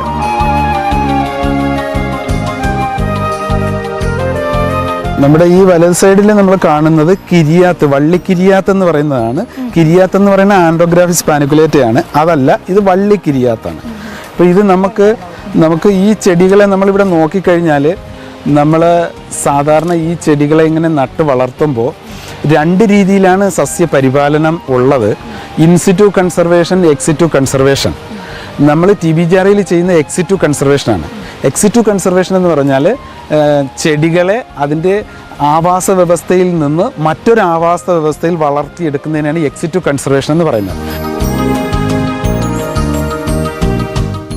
നമ്മൾ ഈ കാണുന്ന ചെടിയുടെ പേരാണ് ആരോഗ്യപ്പച്ച. ഇത് നമ്മുടെ പശ്ചിമഘട്ടത്തിൻ്റെ തെക്കേ അറ്റത്ത് മാത്രം കാണപ്പെടുന്ന ഒരു ഔഷധ സസ്യമാണ്. ഇത് നമ്മുടെ തിരുവനന്തപുരം ജില്ലയിലെ കാണിക്കാർ വിഭാഗത്തിലുള്ള ആദിവാസികൾ ഔഷധമായി ക്ഷീണത്തിനും മറ്റ് ആൻറ്റി ഫെറ്റീഗ്, ഇമ്മ്യൂണോ എൻഹാൻസിങ് പ്രോപ്പർട്ടിക്ക് ഔഷധമായി ഉപയോഗിക്കുന്ന ഒരു ഔഷധ സസ്യമാണ് ഇത് ഇതിൻ്റെ കാച്ചിലിൻ്റെ വർഗത്തിൽ വളരുന്ന ഒരു ചെടിയാണ്. ഇതിൻ്റെ കായാണ് ആദിവാസികൾ കഴിക്കുന്നത്. ഇതവർ കഴിച്ചു കഴിഞ്ഞാൽ അവർക്ക് ഉടനെയൊന്നും വിശപ്പും ദാഹമൊന്നും ഉണ്ടാവില്ലെന്നാണ് അവർ പറയുന്നത്.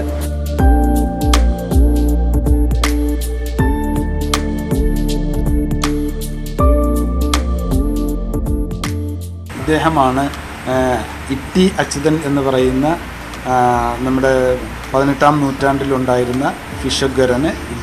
ഇദ്ദേഹം പറഞ്ഞു കൊടുത്ത അറിവുകൾ ക്രോഡീകരിച്ചു കൊണ്ടാണ് വാൻ റീഡ് എന്ന് പറയുന്ന അദ്ദേഹം 12 വാല്യം പുസ്തകങ്ങൾ പ്രസിദ്ധീകരിച്ചിട്ടുള്ളത്.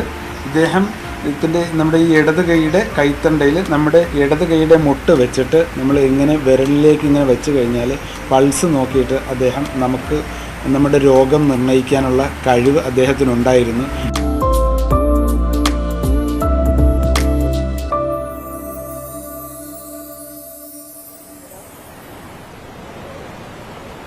ഓക്കെ, അപ്പോ വൈദ്യരുടെ പിന്നെ ആരാമം അത് മനോഹരമാണ്. എന്തായാലും അശ്വതി പിള്ളയാണ് അവിടെ വിവരങ്ങൾ റിപ്പോർട്ട് ചെയ്തത്. ഞാൻ ആദ്യം ഒരു 3-4 പട്ടാമ്പിക്കാരെ കണ്ടല്ലോ. ഇത് പട്ടാമ്പിക്കാരുടെ ഒരു പടം തന്നെയുണ്ട്. നോക്ക് എത്ര പേരാ വന്നിരിക്കുന്നത്. എല്ലാവരും വ്യാപാരി വ്യവസായികളാണോ?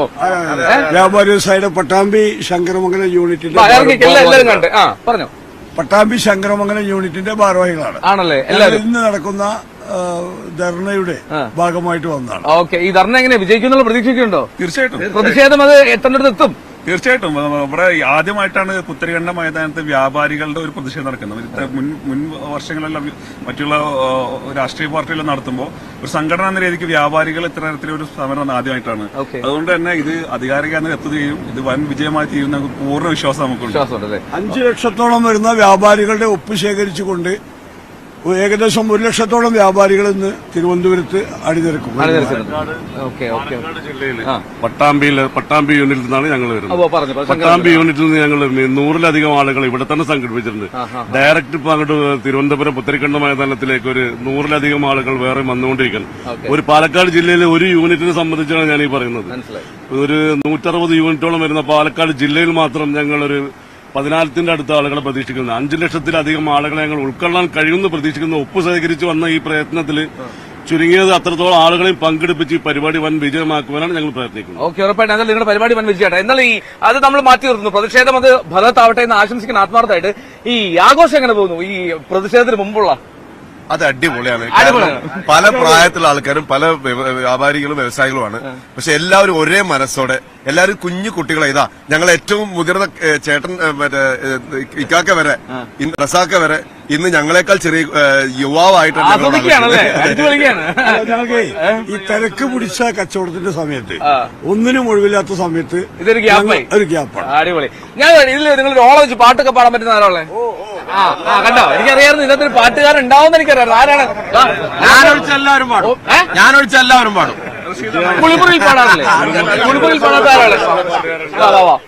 അന്ന് ഒരുപാട് എല്ലാവരും കൂടെ ചേർന്നിട്ടൊന്ന് സപ്പോർട്ട് ചെയ്താൽ മതി. ഓക്കെ, ആരോ പാട്ട് പാടുന്ന ചേർന്ന് അപ്പൊ റെഡി തുടങ്ങല്ലേ? ഞാൻ മൈക്ക് പിടിച്ചു തരാം. അടിച്ചു എല്ലാരും ഓളം പിടിക്കാൻ പറ്റുന്ന പാട്ടാണ്. എല്ലാവർക്കും ചേർന്ന് പാടാൻ പറ്റിയ പാട്ട് ചേർന്നാ മതി. മാപ്പിളപ്പാട്ട് മതി. മാപ്പിളപ്പാട്ട് സൂപ്പറല്ലേ? ഏത് പാട്ടാണെന്ന്? എല്ലാം പാടേത്തുള്ള കല്ലാകൂടയോനെ എല്ലാവർക്കും കാരുണ്യം ഏകുന്നോനെ എന്റെ ജലാജലായ തമ്പുരാനേ. നിർത്തണ്ടായിരുന്നു, കുറച്ചുകൂടി പോകാമായിരുന്നു. അങ്ങനെ ഞാൻ വേറെ പാട്ട് ചോദിച്ചോട്ടെ. മറ്റേ എത്തീമിൻ നത്താണി അറിയാമോ? എത്തീമിൻ നത്താണി ഏകിക്കൊണ്ടാൽ അത് പാടാൻ പറ്റുമോ? പാടാലോ. റെഡി വേണ്ടി തിരിച്ചാണ്. ഞാൻ മൈക്ക് കുടിച്ചു എല്ലാവർക്കും ശബ്ദം കിട്ടും.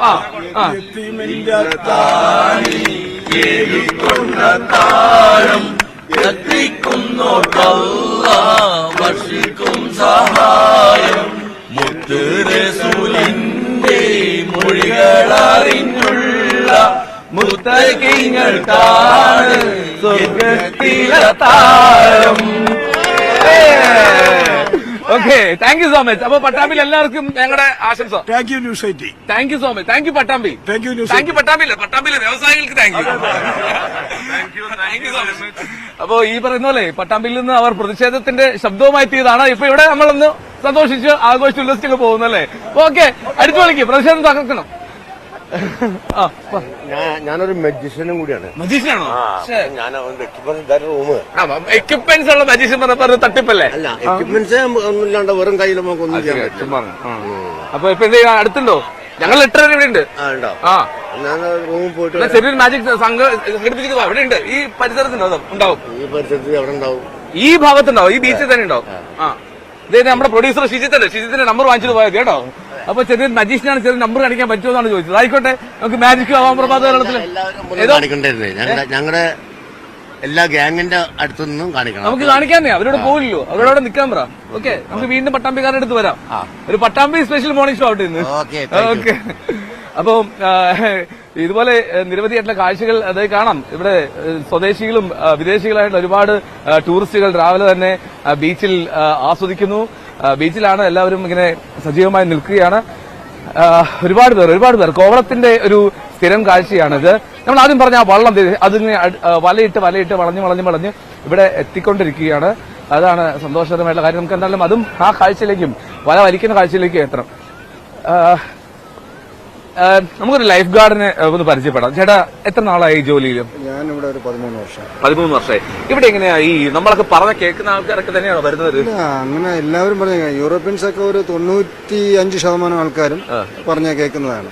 ഒരു 5% ഇതാവും. പിന്നെ ഇവിടെ വരുന്ന ലോക്കൽ പീപ്പിളുകൾ അത്രത്തോളം ലോക്കൽ പീപ്പിളാണ് കൈവിട്ടു പോവുക അല്ലെ? അതെ, അവർ അത്രത്തോളം പറഞ്ഞ കേൾക്കത്തില്ല. അവർക്ക് അറിയില്ല കടൽ എന്താണെന്ന്. അവർ കായലിലും ആറ്റിലും സ്വിമ്മിംഗ് പൂളിലൊക്കെ വന്ന് നീന്തിയിട്ട് കടൽ അതാണെന്ന് കണ്ട് ആവേശത്തോടു കൂടി ഈ യൂറോപ്യൻസ് പോകുന്നതിന്റെ ബാക്കിലോട്ട് അവര് പോകും. സന്തോഷം കൊണ്ട് ആർത്തി പിടിച്ചങ്ങോട്ട് പോകും. അവരെ കൂടെ നീന്തി കുളിക്കാം. ആ രീതിയിൽ പോകുമ്പോഴത്തേക്കും അപകടം നടക്കും. അവര് ചെറുതിലേ മുതലേ പരിശീലിച്ച് കടലിലോട്ട് നല്ല എക്സ്പീരിയൻസ് ഉള്ളതാണ്. അത് കാരണം നമ്മുടെ ആൾക്കാർ പോകുമ്പോഴത്തേക്കും അപകടത്തിൽപ്പെടും. നിങ്ങൾക്ക് എന്തൊക്കെ എക്യുപ്മെന്റ്സ് ഉള്ളേ? ഞങ്ങൾക്ക് ഇത് കുട വയ്ക്കാനുള്ള കമ്പിയാണ്. നിങ്ങൾക്ക് ഉണ്ടായിരുന്നത് ഈ റെസ്ക്യൂ ട്യൂബിൽ ലൈബോയ് എന്ന് പറയുന്ന എക്യുപ്മെന്റ്സ് മാത്രമേ ഇപ്പൊ സർഫ് ചെയ്ത് പോകാൻ വേണ്ടിയിട്ടാണോ? സർഫ് ചെയ്യാനല്ല, ഞങ്ങള് ഒരാളിനെ പിടിച്ച് അതിലിട്ട് ഇങ്ങനെ കൊണ്ടുവരാൻ വേണ്ടി ഫ്ലോട്ട് ചെയ്ത് കിടക്കും. ഞാനൊരു കാര്യം ചോദിക്കട്ടെ, ഈ നിങ്ങളുടെ ജോലി സമയമൊക്കെ എങ്ങനെയാ? രാവിലെ എത്ര മണിക്ക് തുടങ്ങും? രാവിലെ 7 മണിക്ക് തുടങ്ങി വൈകിട്ട് 7 മണി വരെ. ഓക്കെ. ചേട്ടൻ ആരെയും നോക്കി വിസിലടിക്കുന്നുണ്ട്? ആരെയാ?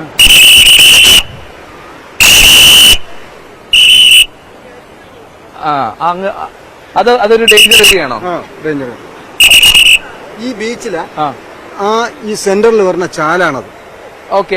ലൈറ്റ് ഹൗസ് ബീച്ചില് സെന്ററിൽ വരുന്ന അതിന്റെ നേരെ ബോർഡ് വെച്ചിട്ടുണ്ട്, സൈൻ ബോർഡ്. അതിന്റെ നേരെ സൈൻ ബോർഡ് വെച്ചിട്ടുണ്ട്. അത് ചാലാണല്ലേ? ചാലാണ്. അവിടെ കറക്റ്റ് ഒരു ചാല് എപ്പോഴും ഉണ്ടാവും. നല്ല. അതുകൊണ്ട് അവിടെ ആഴം കൂടുതലാണോ? ആഴം കൂടുതലാണ്. പക്ഷേ ഈ ഒരു ഹവ ബീച്ച് അത്യാവശ്യം സേഫ് ആയിട്ടുള്ള സ്ഥലമല്ലേ? ഹവ ബീച്ചല്ല, ഇത് ലൈറ്റ് ഹൗസ് ബീച്ച്. അത്ര പ്രശ്നം ഉണ്ടാവാറുണ്ടോ? പിന്നെ ഏറ്റവും കൂടുതൽ ആണോ? ജോലിക്കിടയിലാണ്. അതുകൊണ്ട് തന്നെ ചേട്ടൻ ജോലി തടസ്സപ്പെടുത്തരുത്. ലൈഫ് ഗാർഡ് എന്ന നിലയിൽ അദ്ദേഹത്തിന്റെ ജോലി അദ്ദേഹം ചെയ്യുകയാണ്. ഒരുപാട് അങ്ങോട്ട് പോകണ്ട. ഒരുപാട് അങ്ങോട്ട് പോയി കഴിഞ്ഞാൽ അത് അല്പം ബുദ്ധിമുട്ടാകും എന്നുള്ള ഒരു ആംഗ്യം കാട്ടി അവരെ തിരികെ വിളിക്കുകയാണ് നമ്മുടെ ലൈഫ് ഗാർഡ് ആയിട്ടുള്ള ചേട്ടന്റെ പേര് ചോദിക്കാൻ വിട്ടുപോയതല്ല. നമുക്ക് പേര് ചോദിക്കാം. എന്നാലും കൃത്യമായിട്ടുള്ളൊരു നിയന്ത്രണങ്ങളാണ് ഇവിടെ കാര്യങ്ങൾ. ചേട്ടൻ പേര് ചോദിക്കാൻ പറ്റും? എന്റെ പേര് രമേഷ് കുമാർ. നിങ്ങൾ എത്ര പേരുണ്ട് ഇവിടെ ലൈഫ് ഗാർഡ്? ഞങ്ങളിവിടെ ഇപ്പൊ 14 പേരേ ഉള്ളൂ. 14 പേരല്ലേ? 14 പേരാണ് ഈ ടോട്ടൽ ബീച്ചിന്റെ നിയന്ത്രണം. ഇപ്പൊ 3 ബീച്ചില്. അപ്പുറത്തെ ബീച്ചും Samudra beach. Okay. Samudra beach, Hawa beach, lighthouse beach. Okay. എന്തായാലും ചേട്ടാ നടക്കട്ടെ. സന്തോഷം സംസാരിക്കാൻ കഴിഞ്ഞതിൽ. Thank you so much. Okay. അപ്പോ ഈ ലൈഫ് ഗാർഡ് ആയിട്ടുള്ള ചേട്ടന്റെ സംസാരം കേട്ടു. കണ്ടോ, നമ്മൾ പറഞ്ഞ പോലെ ഈ കോവളത്ത് വെയിലൊക്കെ ഇങ്ങനെ ഉയർന്നു വരുന്നു. ഞാൻ ഈ ചേച്ചിനെ കുറെ. Excuse me, good morning. Where are you from? Austria. So you have been in Kerala for how many days? Till April. Okay.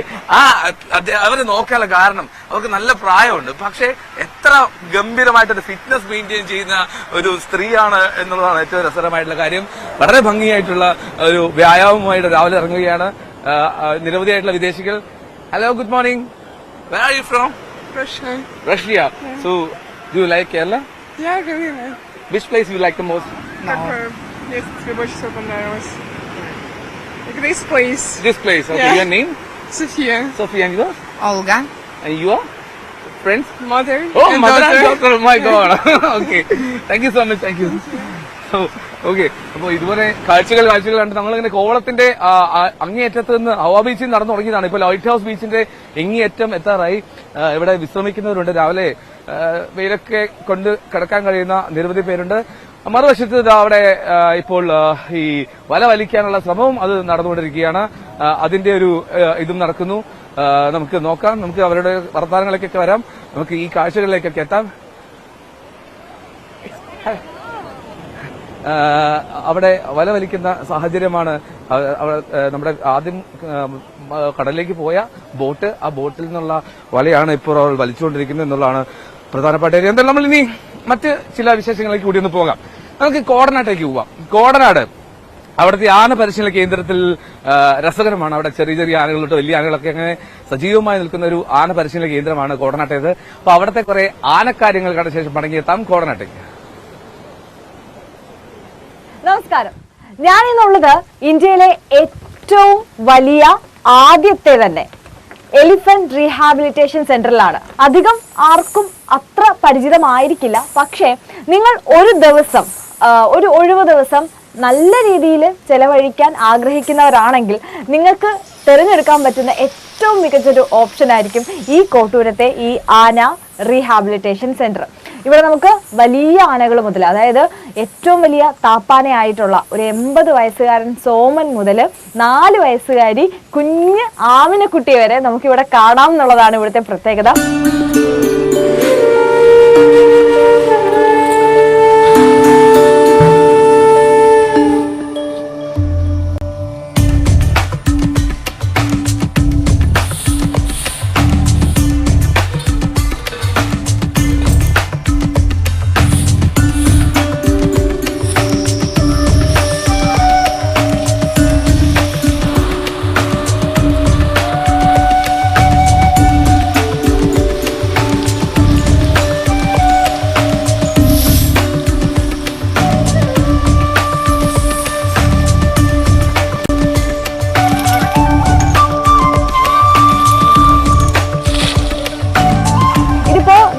ഡാമിന്റെ റിസർവോയറിന്റെ ഒരു ഭാഗമാണ്.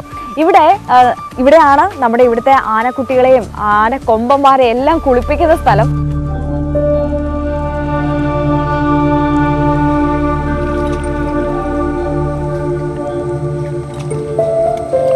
ഞാനിപ്പോൾ ഇരിക്കുന്നത് ഒരു കുട്ടവഞ്ചിയിലാണ്. ഈ കുട്ടവഞ്ചി സവാരി ഏകദേശം 30 മിനിറ്റോളം നമുക്ക് ഈ ഒരു തടാകത്തിൽ കറങ്ങി അടിക്കാനായിട്ട് പറ്റും. ഒരു വളരെ ചെറിയ തുച്ഛമായ തുകയ്ക്ക് ഒരു ടിക്കറ്റ് എടുത്താൽ മാത്രം മതി. എന്ന് വന്നാലും ഇവിടെ ഈ ഒരു കുട്ടവഞ്ചി സവാരി ഉണ്ടാവും. നമ്മുടെ പുറകിൽ കാണാം, ഈ തടാകത്തിന് ചുറ്റും നല്ല മനോഹരമായ പച്ചപ്പാണ്. അതിൻ്റെ പുറകിൽ അവിടെ ആ കോട മൂടിക്കിടക്കുന്നത് അഗസ്ത്യാർ മലനിരകളാണ്.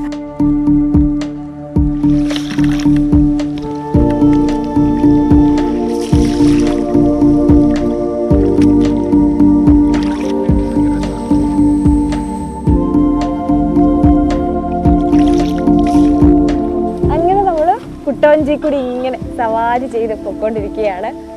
ഇവിടെ നമ്മൾ നേരത്തെ പറഞ്ഞല്ലോ, ഇവിടെ പെഡൽ ബോട്ടിങ്ങും മറ്റേ 2 പേർക്ക് സഞ്ചരിക്കാവുന്ന വേറെ ബോട്ടിംഗ് ഒക്കെ ഉണ്ടായിരുന്നു. പക്ഷെ അതൊക്കെ ഇപ്പോൾ താൽക്കാലികമായിട്ട് നിർത്തിവെച്ചിരിക്കുകയാണ്. ഇവിടെ ഒരു റിനോവേഷന്റെ ഭാഗമായിട്ട് ചില വർക്കുകൾ നടക്കുന്നത് കൊണ്ട് ഇപ്പം ഇവിടെ ഈ കുട്ടവഞ്ചി മാത്രമേ ഉള്ളൂ. ഇവിടെ ഇങ്ങനെ ഈ നെയ്യാർ ഡാമിന്റെ റിസർവോയറിൽ കൂടി ഒരു 1/2 മണിക്കൂർ യാത്രയാണ് നമുക്ക് കുട്ടവഞ്ചി ഈ പാക്കേജ് എടുക്കുകയാണെങ്കിൽ കിട്ടുന്നത്. 4 പേർക്ക് ഇതിൽ യാത്ര ചെയ്യാൻ പറ്റും. 400 രൂപയാണ് 4 പേർക്ക് ഈ കുട്ടവഞ്ചിയിൽ 1/2 മണിക്കൂർ ഇങ്ങനെ ഈ തടാകത്തിൽ കൂടി യാത്ര ചെയ്യാനുള്ള ഫീസ് എന്ന് പറയുന്നത്.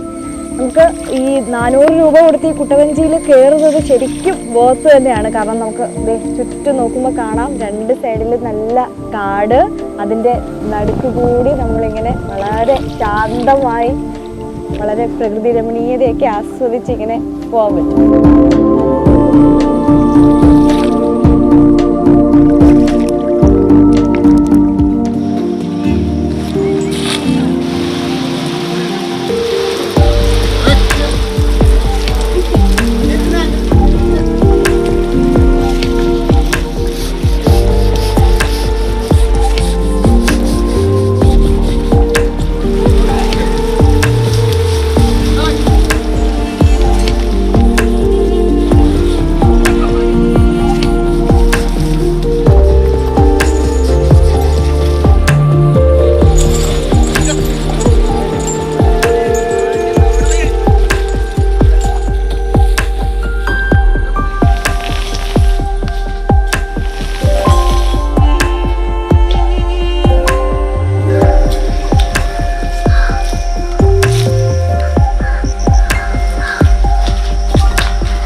പ്രായം കൂടിയ ആന എവിടെയുണ്ട് എന്ന് ചോദിച്ചാൽ ദാ എൻ്റെ ഈ തൊട്ടുപുറയിലുണ്ട്. ഇന്ത്യയിലെ നല്ല ഏഷ്യയിലെ തന്നെ ഏറ്റവും പ്രായം കൂടിയ ആനയാണ് ഈ നിൽക്കുന്ന സോമൻ. 82 വയസ്സോളം ഉണ്ട്. ഏഷ്യയിലെ തന്നെ ഏറ്റവും പ്രായം കൂടിയ ആന എന്നുള്ള ഒരു റെക്കോർഡ്, ഗിന്നസ് വേൾഡ് റെക്കോർഡ് ലഭിക്കാനുള്ള ഒരു പ്രോസസ്സ് നടന്നുകൊണ്ടിരിക്കുകയാണ്. ഒഫീഷ്യലി അതിൻ്റെ അനൗൺസ്മെൻ്റ് ഒന്നും വന്നിട്ടില്ല. ആ പ്രോസസ്സ് നടന്നുകൊണ്ടിരിക്കുകയാണ്. അപ്പോൾ ആ പ്രോസസ്സ് കഴിഞ്ഞാൽ ഒരു ഗിന്നസ് വേൾഡ് റെക്കോർഡിൻ്റെ ഓണറാണ് ഈ നിൽക്കുന്ന സോമൻ. അപ്പം നമ്മുടെ ഈ റീഹാബിലിറ്റേഷൻ സെൻറ്ററിൽ വന്നാൽ ഏറ്റവും വലിയൊരു അട്രാക്ഷൻ നമ്മുടെ ഈ സോമൻ തന്നെയാണ്. സോമനെ ശരിക്കും പറഞ്ഞാൽ മൂന്നാറിൽ നിന്നാണ് ഇവിടേക്ക് കൊണ്ടുവന്നിട്ടുള്ളത്. ഒരു കുങ്കിയാനയായിരുന്നു. ഡിപ്പാർട്ട്മെൻറ്റിന് വേണ്ടിയിട്ട് നിരവധി സർവീസസ് നടത്തി വന്നിരുന്ന ഒരു ആനയാണ്.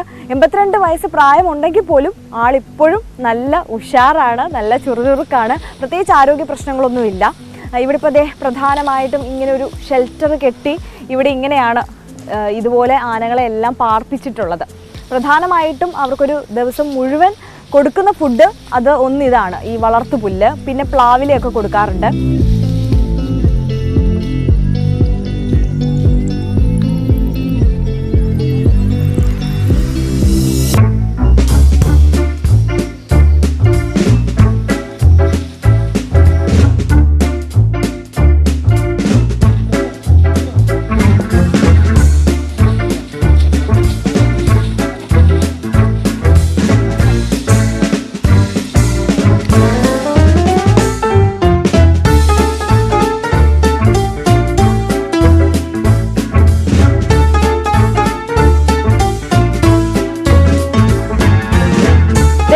ഇതാണ് നമ്മുടെ ആമിനക്കുട്ടി. 4 വയസ്സുകാരിയാണ്, ഇവിടുത്തെ ഏറ്റവും കുറുമ്പത്തി.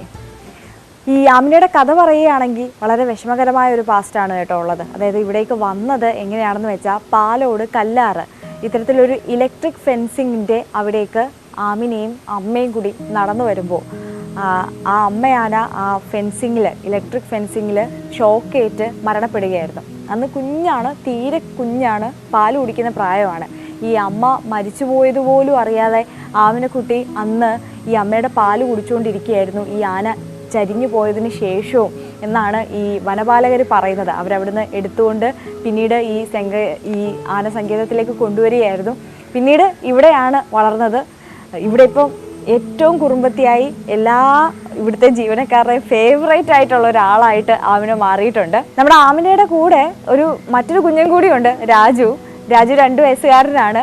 അപ്പം ഇവരെ രണ്ടുപേരെയും പക്ഷേ 2 സ്ഥലത്ത് ഐസൊലേറ്റ് ചെയ്ത് താമസിപ്പിച്ചിരിക്കുകയാണ്. കാരണം ഈ ജീവനക്കാർ പറയുന്നത് ഇവർക്ക് പെട്ടെന്ന് ചെറിയ പ്രായമായതുകൊണ്ട് അസുഖങ്ങൾ വരാനുള്ള ചാൻസസ് കൂടുതലാണ്, പ്രതിരോധശേഷി കുറവാണ്. അതുകൊണ്ട് തന്നെ പെട്ടെന്ന് മരണപ്പെടാനുള്ള സാധ്യത ഉള്ളതുകൊണ്ടാണ് ഇങ്ങനെ 2 സ്ഥലത്തായിട്ട് മാറ്റി പാർപ്പിച്ചിട്ടുള്ളത്.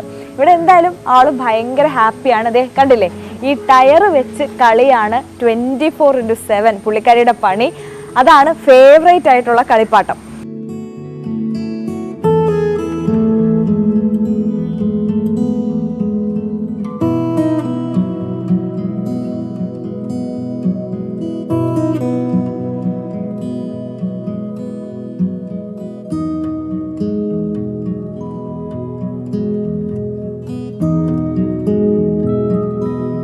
അപ്പോൾ നമ്മളിവിടെ ഏറ്റവും പ്രായം കുറഞ്ഞ ആനയെ കണ്ടു, ഏറ്റവും പ്രായം കൂടിയ ആനയെ കണ്ടു. ഇതിനിടയ്ക്ക് 14 ആനകൾ കൂടിയുണ്ട്. അപ്പം ഇവരെല്ലാം ഈ ആമിനെ പോലെ തന്നെ വെൽ മെയിൻറ്റെയിൻഡ് ആണ്, ഹാപ്പി ആയിട്ട് ഇവിടെ ഇങ്ങനെ കഴിയുകയാണ്. നമുക്ക് ആളുകൾക്കും ഇവിടെ വന്ന് ഇവരെയൊക്കെ ദൂരെ മാറി നിന്ന് കണ്ട് ആസ്വദിക്കാവുന്നു.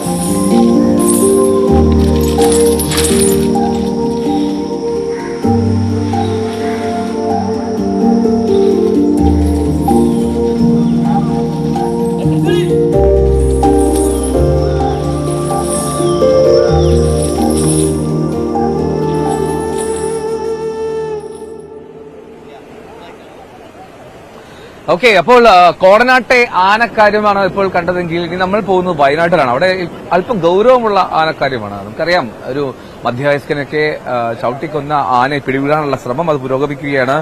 ബേലൂർ മക്കന ദൌത്യ സംഘം ഇപ്പോൾ കാടിനുള്ളിൽ പ്രവേശിച്ചു, ദൌത്യം പുനരാരംഭിച്ചിട്ടുണ്ട്.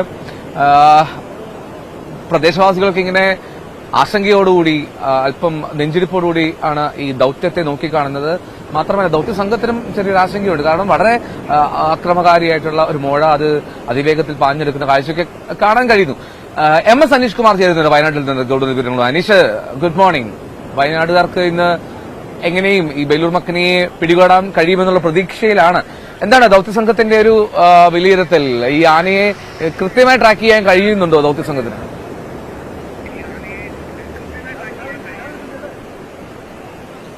എൽദോ കഴിഞ്ഞ ഏതാണ്ട് 3 ദിവസമായി തന്നെ മണ്ണുണ്ടി ആദിവാസി കോളനിയിലും ചെമ്പകപ്പാറ വനമേഖലയും ഈ 2 സ്ഥലത്തിനിടയിൽ തന്നെയാണ് ആന നിലയുറപ്പിച്ചിരിക്കുന്നത്. ഏതാണ്ട് 4-5 കിലോമീറ്റർ ചുറ്റളവിലേക്ക് മാത്രമാണ് ആന യാത്ര ചെയ്യുന്നത്. അതുകൊണ്ട് തന്നെ ഉൾക്കാടിലേക്ക് ഇതുവരെ കയറിയിട്ടില്ല എന്നത് ഒരു അനുകൂല ഘടകമായി ദൗത്യസംഘം വിലയിരുത്തുന്നുണ്ട്. പക്ഷേ ആനയെ പിടികൂടാൻ കഴിയുന്നില്ല എന്നതാണ് വാസ്തവം. കാരണം കുങ്കിയാനകൾ 4 കുങ്കിയാനകൾ 200ഓളം വരുന്ന RRT അംഗങ്ങൾ എന്നിവ അടങ്ങുന്നതാണ് ഈ ദൗത്യസംഘം. ഇവർ കാട്ടിലേക്ക് പ്രവേശിച്ച് ഈ ആദ്യം ട്രാക്കർ ഉപയോഗിച്ചാണ് ആനയെ ലൊക്കേറ്റ് ചെയ്യുന്നത്. കാരണം ആനയുടെ കഴുത്തിൽ ഈ റേഡിയോ കോളർ ഘടിപ്പിച്ചിട്ടുണ്ട്. ആ റേഡിയോ കോളറിന്റെ സിഗ്നലുകൾ കണ്ടെത്തുകയാണ് ആദ്യം ചെയ്യുന്ന ജോലി. അത് പുലർച്ചെ തന്നെ സിഗ്നലുകൾ മണ്ണുണ്ടി കോളനിക്ക് സമീപം തന്നെ കണ്ടെത്തിയിട്ടുണ്ട് എന്നാണ് നമുക്ക് വിവരം ലഭിക്കുന്നത്. ഈ സിഗ്നൽ ലഭിച്ചു കഴിഞ്ഞാൽ കുങ്കിയാനകളാണ് ആദ്യം അവിടേക്ക് പോവുക.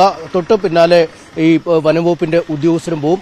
അത്തരത്തിൽ കുങ്കിയാനകളുടെ സാന്നിധ്യം കാട്ടിൽ അറിയുമ്പോൾ തന്നെ അതിന്റെ ഒരു ലക്ഷണങ്ങൾ പ്രകടമാകുമ്പോൾ തന്നെ ആന ശരവേഗത്തിൽ അടുത്ത സ്ഥലത്തേക്ക് നീങ്ങുന്നു എന്നതാണ് ഏറ്റവും വലിയ പ്രതിസന്ധിയായി മാറിയിരിക്കുന്നത്. ഒപ്പം കൊടും കാടാണ്, വലിയ പാറക്കെട്ടുകൾ, വൻ മരങ്ങൾ, പൊന്തക്കാടുകൾ, കൊങ്ങിണിക്കാടുകൾ എന്നിങ്ങനെയുള്ള വ്യത്യസ്തമായ ഒരു ഭൂപ്രകൃതിയാണ് അവിടെയുള്ളത്. അതുകൊണ്ട് ആനയ്ക്ക് മറഞ്ഞു നിൽക്കുന്നതിന് ഏറ്റവും അനുകൂലമായ സാഹചര്യങ്ങൾ ആ കാട്ടിനുള്ളിൽ ഉണ്ട്. അതുകൊണ്ട് തന്നെയാണ് കൃത്യമായ ഒരു ലക്ഷ്യം വെച്ച് വെടിയുതിർക്കാൻ അധികൃതർക്ക് കഴിയാതെ വരുന്ന സാഹചര്യം. ഇന്നലെ 3 തവണ മുഖാമുഖം ആനയെ ഈ ദൗത്യസംഘങ്ങൾ കണ്ടു. പക്ഷേ ആ ഒരു പൊസിഷനിലും വെടിവെക്കാൻ കഴിയാത്ത സാഹചര്യം ഉണ്ടായിരുന്നു. 2 തവണ അതിനുവേണ്ടിയുള്ള പരിശ്രമം നടത്തിയെങ്കിലും ആന സമർത്ഥമായി ഒഴിഞ്ഞു മാറുകയായിരുന്നു. നേരത്തെ ഹസനിലും ബേലൂർ മക്നയ്ക്ക് ഇതുപോലെ തന്നെ വെടി ഏറ്റ ഒരു സാഹചര്യം ഉള്ളതുകൊണ്ട് ഒഴിഞ്ഞു മാറാനും ഇവയിൽ നിന്നും രക്ഷപ്പെടാനും ഈ കാട്ടിനുള്ളിലെ സന്നാഹങ്ങൾ കാണുമ്പോൾ ഇത് തന്നെ പിടികൂടാൻ വേണ്ടിയാണ് എന്ന് തിരിച്ചറിയാനും കഴിയുന്നുണ്ട് എന്ന് വേണം മനസ്സിലാക്കാൻ. ഒപ്പം ഈ മണ്ണുണ്ടി ആദിവാസി കോളനിയുടെ മേഖലയിലാണ് ഇത് നിലയുറപ്പിച്ചിരിക്കുന്നത്. അതുകൊണ്ട് കാട്ടിൽ നിന്നും തുരത്താൻ ശ്രമിച്ചാൽ ഒരുപക്ഷെ ഈ ജനവാസ മേഖലയിലേക്ക് ആന പോകുമോ എന്നൊരു ആശങ്കയുണ്ട്. അതുകൊണ്ട് തന്നെ കൃത്യമായ നിയന്ത്രണ വിധേയമായുള്ള ഒരു ഓപ്പറേഷൻ മാത്രമേ അധികൃതർക്ക് നടത്താൻ കഴിയുകയുള്ളൂ. ഏറ്റവും അടുത്തുള്ള ചെമ്പകപ്പാറ വനമേഖല വഴി ആനയെ പുറത്തേക്ക് ചാടിച്ചാൽ പിന്നീട് കാര്യങ്ങൾ എളുപ്പമാകും. അവിടുന്നും വലിയ ദൂരമില്ല റോഡിലേക്ക്. വളരെ അനായാസം കുങ്കികൾക്ക് ആനയെ അങ്ങോട്ട് തുരത്തി കൊണ്ടുപോവുകയും പിന്നീട് വാഹനത്തിൽ കയറ്റി മുത്തങ്ങയിലേക്ക് കൊണ്ടുപോവുകയും ചെയ്യാൻ കഴിയും. അത്തരമൊരു നീക്കത്തിനാണ് ഇന്നും വനംവകുപ്പ് ശ്രമിക്കുന്നത്. എന്തായാലും വനംവകുപ്പ് ഇതുവരെ കേരളത്തിൽ നടത്തിയ ഈ ആനയുമായി ബന്ധപ്പെട്ട മയക്കുവെടിയിൽ ഏറ്റവും സങ്കീർണമായത് ഒരു ദൗത്യമാണിപ്പോൾ നടത്തുന്നതെന്ന് അവർ പറയുന്നു. കാരണം ഈ ജനവാസ മേഖലയിലാണ്. നേരത്തെ നമ്മൾ അരിക്കൊമ്പനെ കണ്ടത് ഈ തേയിലത്തോട്ടങ്ങൾക്ക് നടുവിലാണ്, തണ്ണീർക്കൊമ്പനെ കണ്ടത് ഒരു വാഴത്തോട്ടത്തിലാണ് കണ്ടത്. പക്ഷേ അതിൽ നിന്നും അങ്ങേയറ്റം വിഭിന്നമായ ഒരു സാഹചര്യം, 200ഓളം ആളുകളുടെ ജീവൻ പോലും പണയം വെച്ചുള്ള ഒരു പോരാട്ടമാണ് ഇപ്പോൾ നടന്നുകൊണ്ടിരിക്കുന്നത്. എൽദോ, അനീഷ്, വളരെ ഗൗരവമുള്ള ഒരു പോരാട്ടമാണ് എന്നുള്ള കാര്യത്തിൽ സംശയമില്ല. പ്രത്യേകിച്ചും ഈ ആന അത്രമാത്രം ഒരു ആക്രമണകാരിയാണ് എന്നുള്ളത് തെളിയിക്കുകയും ചെയ്തതാണല്ലോ. അപ്പൊ എന്തായാലും ഇന്നവിടെ ഹർത്താലുണ്ടല്ലോ, സ്കൂളുകൾക്ക് അവധിയാണ്. അപ്പോൾ അവിടുത്തെ ഒരു പ്രതിഷേധത്തിന്റെ ഒരു വ്യാപ്തി, അതിന്റെ ഒരു ആഴം എത്രത്തോളം ഉണ്ട്? ഈ ജനങ്ങളുടെ ആശങ്ക അത് മറികടക്കാനുള്ള സാഹചര്യത്തിലേക്ക് എത്താൻ കഴിയുന്നില്ലേ ഈ പറയുന്ന പോലെ അധികാരികൾക്ക്, ഭരണകൂടത്തിന്, മന്ത്രിക്ക് ഒക്കെ?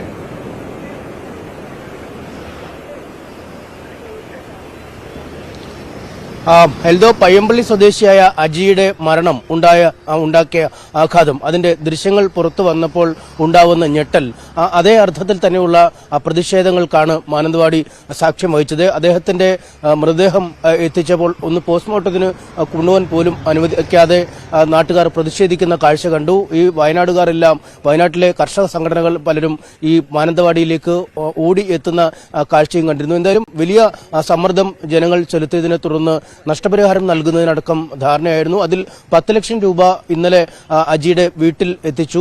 ബാക്കി 40 ലക്ഷം രൂപ കൂടി നൽകണമെന്ന ആവശ്യമാണ് പ്രതിഷേധക്കാർ മുന്നോട്ട് വെച്ചത്. അതുമായി ബന്ധപ്പെട്ട ചർച്ചകൾ മന്ത്രിസഭാ യോഗത്തിൽ നടക്കും. അത്തരം കാര്യങ്ങൾ പറയുമെന്ന് അറിയിക്കുകയും ചെയ്തു. പക്ഷേ എങ്കിലും ഈ ആനശല്യത്തിന് ഒരു ശാശ്വതമായ പരിഹാരം ഇനിയും അകലെയാണ്. ഇപ്പോഴും പയ്യമ്പള്ളി മേഖലകളിലൊക്കെ ആന ഇറങ്ങി നാശനഷ്ടം വിതയ്ക്കുന്ന ഒരു സാഹചര്യം, ജനങ്ങൾക്ക് സ്വസ്ഥമായി വഴിയിലേക്ക് ഇറങ്ങാൻ കഴിയാത്ത സാഹചര്യം, വനവിഭവങ്ങൾ ശേഖരിച്ച് ജീവിക്കുന്ന ആദിവാസികൾക്ക് കാട്ടിൽ പോകാൻ കഴിയാത്ത സാഹചര്യം, ഈ കന്നുകാലി തൊഴിൽ ഉപജീവനമാക്കിയ അല്ലെങ്കിൽ കന്നുകാലികളെ മേയിച്ച് ജീവിക്കുന്ന പാൽ കർഷകരുണ്ട്. അവർക്ക് പുല്ല് ശേഖരിക്കാൻ കാട്ടിലേക്ക് പോകാൻ കഴിയാത്ത സാഹചര്യം. ഇത്തരത്തിൽ സമസ്ത മേഖലകളിലും ജനജീവിതം ദുസ്സഹമായി തുടരുകയാണ്. തിരുനെല്ലി അടക്കമുള്ള ഇടങ്ങളിൽ സ്കൂളുകൾ 2 ദിവസമായി തുറക്കാത്ത സാഹചര്യം. അതുകൊണ്ട് ജനജീവിതം ഒരു സാധാരണ നിലയിലാക്കുന്നതിനുള്ള നീക്കങ്ങൾ അധികൃതരുടെ ഭാഗത്തു നിന്നും ഉണ്ടാവണം. ഇതിനൊരു ശാശ്വത പരിഹാരം വേണമെന്നാണ് ജനങ്ങൾ ആവശ്യപ്പെടുന്നത്. അജീഷ് അല്ല ആദ്യമായി വയനാട്ടിൽ ആനയുടെ ആക്രമണത്തിൽ മരിക്കുന്നത്. ഈ വർഷം തന്നെ ഇതിനു മുമ്പ് പ്രജീഷ് അടക്കമുള്ള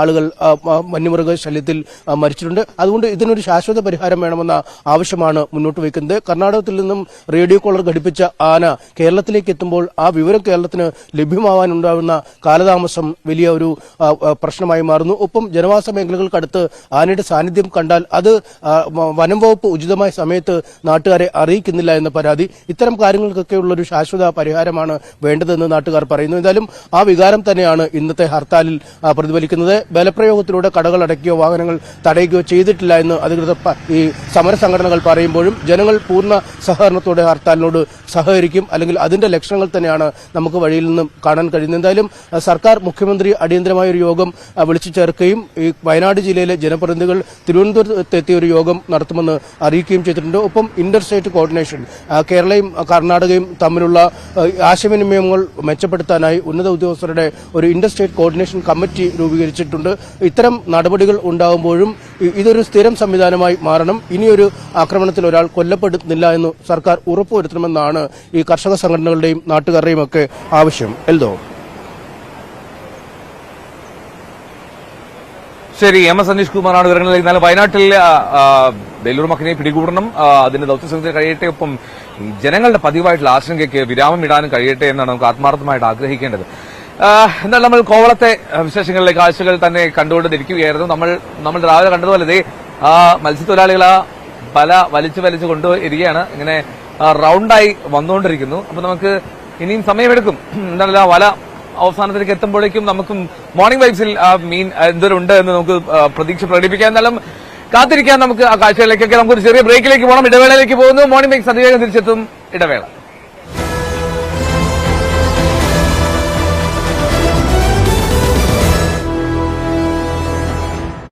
വാക്കുകൾക്ക് നടത്തി. തൃപ്പൂണിത്തുറ തെരഞ്ഞെടുപ്പ് കേസിൽ തൃപ്പൂണിത്തുറ MLA കെ ബാബുവിന് തിരിച്ചടി. എതിർ സ്ഥാനാർത്ഥിയായിരുന്ന M സ്വരാജ് നൽകിയ ഹർജി നിലനിൽക്കുമെന്ന കേരള ഹൈക്കോടതി വിധിക്കെതിരായ അപ്പീൽ സുപ്രീംകോടതി തള്ളി. മതചിഹ്നങ്ങൾ ഉപയോഗിച്ച് വോട്ട് പിടിച്ചെന്നാരോപിച്ചാണ് സ്വരാജ് ഹൈക്കോടതിയെ സമീപിച്ചത്. 992 വോട്ടിനാണ് തൃപ്പൂണിത്തുറയിൽ കെ ബാബുവിന്റെ വിജയം. കൊച്ചിയിൽ ബാറിൽ വെടിവെപ്പ്. ബാർ ജീവനക്കാരായ 2 പേർക്കാണ് വെടിയേറ്റത്. ബാർ മാനേജരെയും സംഘം മർദ്ദിച്ചു. സംഘം രക്ഷപ്പെട്ട കാർ മൂവാറ്റുപുഴ മുടവൂരിൽ നിന്ന് കണ്ടെത്തി. കേന്ദ്ര സർക്കാരിനെ വിമർശിച്ച് ഭക്ഷ്യമന്ത്രി. കേന്ദ്രം ഭക്ഷ്യ പൊതുവിതരണ മേഖലയിൽ പല വിധത്തിൽ ഇടപെടുന്നു. ഭാരത് അരി കേന്ദ്ര സർക്കാർ നേരിട്ട് അവരുടെ ഏജൻസി വഴിയാണ് വിതരണം ചെയ്യുന്നത്. പ്രധാനമന്ത്രിയുടെ ചിത്രം സ്ഥാപിച്ചു നൽകുന്ന അരി വിതരണത്തിന്റെ റിപ്പോർട്ട് നൽകാൻ ഭക്ഷ്യവകുപ്പിനെ ചുമതലപ്പെടുത്തിയിട്ടുണ്ട്. ഇത്തരത്തിലുള്ള പ്രചാരണം സംസ്ഥാന സർക്കാർ പിന്തുണയ്ക്കുന്നില്ലെന്നും മന്ത്രി GR അനിൽ.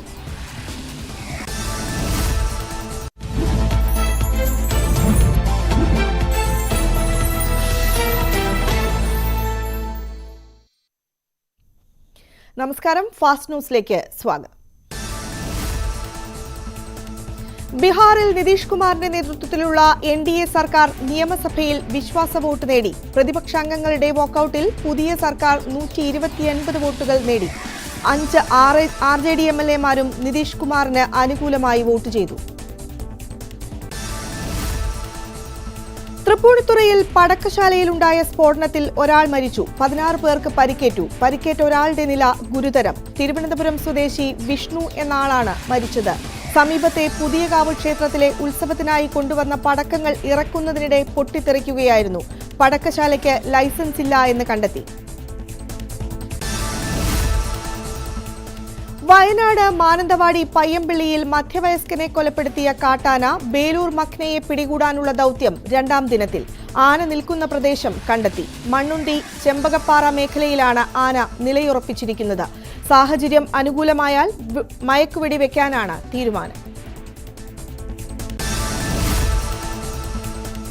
വയനാട്ടിലെ കാട്ടാനാക്രമണത്തിന്റെ പശ്ചാത്തലത്തിൽ കർണാടകയുമായി ചർച്ച നടത്താൻ മുഖ്യമന്ത്രിയുടെ അധ്യക്ഷതയിൽ ചേർന്ന ഉന്നതതല യോഗത്തിൽ തീരുമാനം. ചീഫ് സെക്രട്ടറിയെ ഇതിനായി ചുമതലപ്പെടുത്തി. വയനാട്ടിലെ ജനപ്രതിനിധികളുമായി മുഖ്യമന്ത്രി കൂടിക്കാഴ്ച നടത്തും. അതേസമയം വയനാട്ടിലെ തുടർച്ചയായ വന്യജീവി ആക്രമണം സഭ നിർത്തിവെച്ച് ചർച്ച ചെയ്യണമെന്ന പ്രതിപക്ഷത്തിന്റെ ആവശ്യം സ്പീക്കർ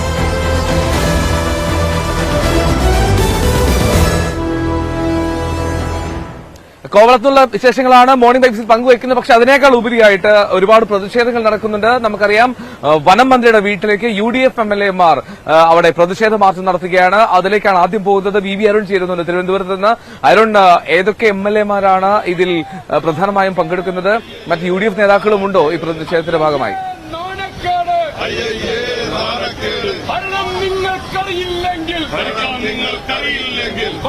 എന്തോ വയനാട്ടിലെ ആന ആക്രമണത്തിൽ നിരന്തരം മലയോര മേഖലകളിൽ വന്യജീവികൾ നാട്ടിലിറങ്ങുന്ന സംഭവത്തിൽ വീട്ടിനുള്ളിൽ കയറിപ്പോലും ഇത്തരത്തിൽ ആളുകൾക്ക് ആക്രമണ സംഭവത്തിൽ വലിയ പ്രതിഷേധമാണ് സംസ്ഥാനമാകെ ഉയർന്നത്. ഇന്നലെ പ്രതിപക്ഷം അടിയന്തര നോട്ടീസ് സഭയിൽ കൊണ്ടുവന്നതാണ്.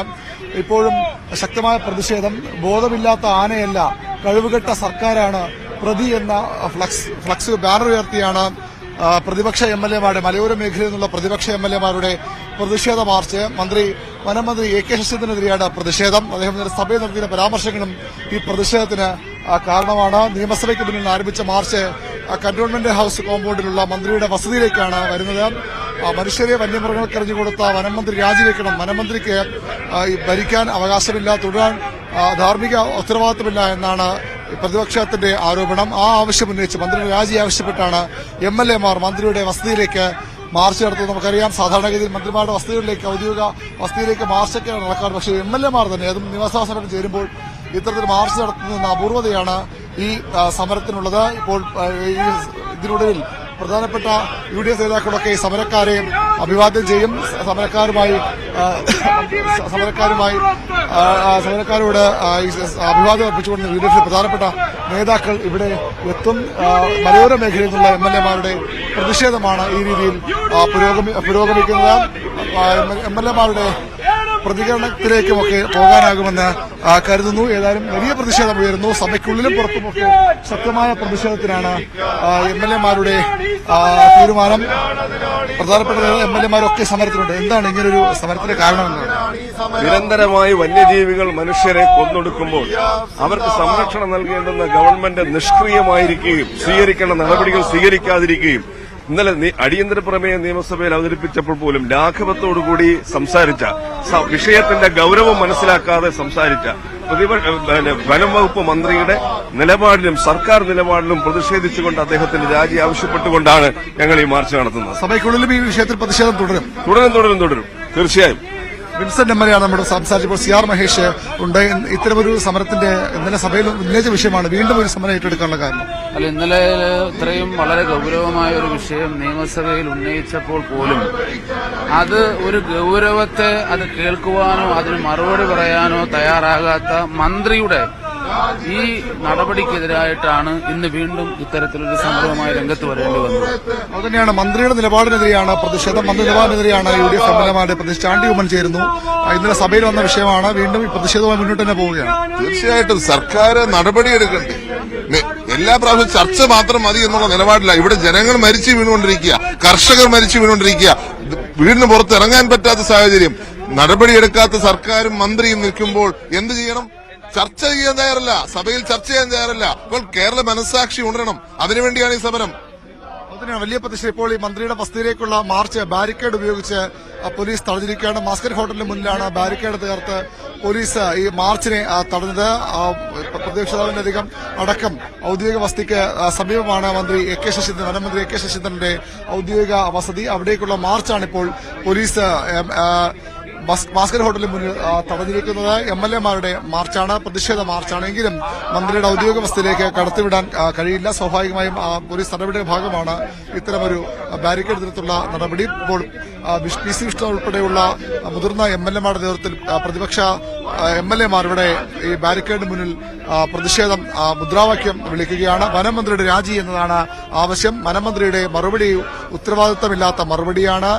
മന്ത്രി കൃത്യമായ മറുപടിയല്ല സഭയിൽ നൽകിയത്. പകരം സമരക്കാർക്കെതിരെ ഉള്ള ഒരു വിമർശനം കൂടി മന്ത്രിയുടെ ഭാഗത്തുനിന്ന് ഉണ്ടായി. അതുകൊണ്ടുകൂടിയാണ് ഇത്തരമൊരു സമരം മന്ത്രിയുടെ രാജി ആവശ്യപ്പെട്ട് ധാർമ്മികമായി ഈ സ്ഥാനത്ത് തുടരാൻ വന്യമൃഗങ്ങൾ കാടിറങ്ങി നാട്ടിലേക്കെത്തി വീടുകളിലേക്ക് പോലും കടന്നു കയറിക്കൊണ്ട് ജനങ്ങളുടെ ജീവനെ ഭീതി സൃഷ്ടിക്കുമ്പോൾ, വിദ്യാർത്ഥികൾക്ക് കുട്ടികൾക്ക് സ്കൂളിൽ പോകാൻ കഴിയാത്ത സാഹചര്യമുള്ളപ്പോൾ, കർഷകർക്ക് കൃഷി ചെയ്യാൻ കഴിയാത്ത സാഹചര്യമുള്ളപ്പോൾ, ലക്ഷക്കണക്കിന് രൂപയുടെ വിളകൾ കൃഷി ഓരോ ദിവസവും നശിപ്പിക്കപ്പെടുമ്പോൾ എങ്ങനെ മലയോര മേഖല ജനം ജീവിക്കുമെന്ന ചോദ്യമാണ് പ്രതിപക്ഷം ഉന്നയിക്കുന്നത്. അവിടെ കൃത്യമായ നടപടിയെടുക്കാതെ മറുപടി നൽകാതെ വനമന്ത്രി ആ നാട്ടിലെ ആളുകളെ അവഹേളിച്ചു എന്ന വിമർശനം കൂടി പ്രതിപക്ഷ MLA-മാർക്കുണ്ട്. അതുകൊണ്ടുകൂടിയാണ് മന്ത്രിയുടെ രാജി ആവശ്യപ്പെട്ടുള്ള ഈ സമരം. ജീവിക്കാൻ കഴിയാത്തൊരു അവസ്ഥ സാഹചര്യം ഇപ്പോൾ അവിടെ ഉണ്ടെന്നാണ് MLA-മാരുടെ ഈ മുദ്രാവാക്യത്തിന്റെ പ്രധാനപ്പെട്ട ആരോപണം. അവരുടെ ശക്തമായ പ്രതിഷേധം തുടരുകയാണ്. അതിന്റെ ദൃശ്യങ്ങൾ. എന്ത് ചെയ്യും സർക്കാർ? എന്ത് ചെയ്യും സർക്കാർ? എന്ത് ചെയ്യും സർക്കാർ? എന്ത് ചെയ്യും സർക്കാർ? എന്ത് ചെയ്യും സർക്കാർ? എന്ത് ചെയ്യും സർക്കാർ?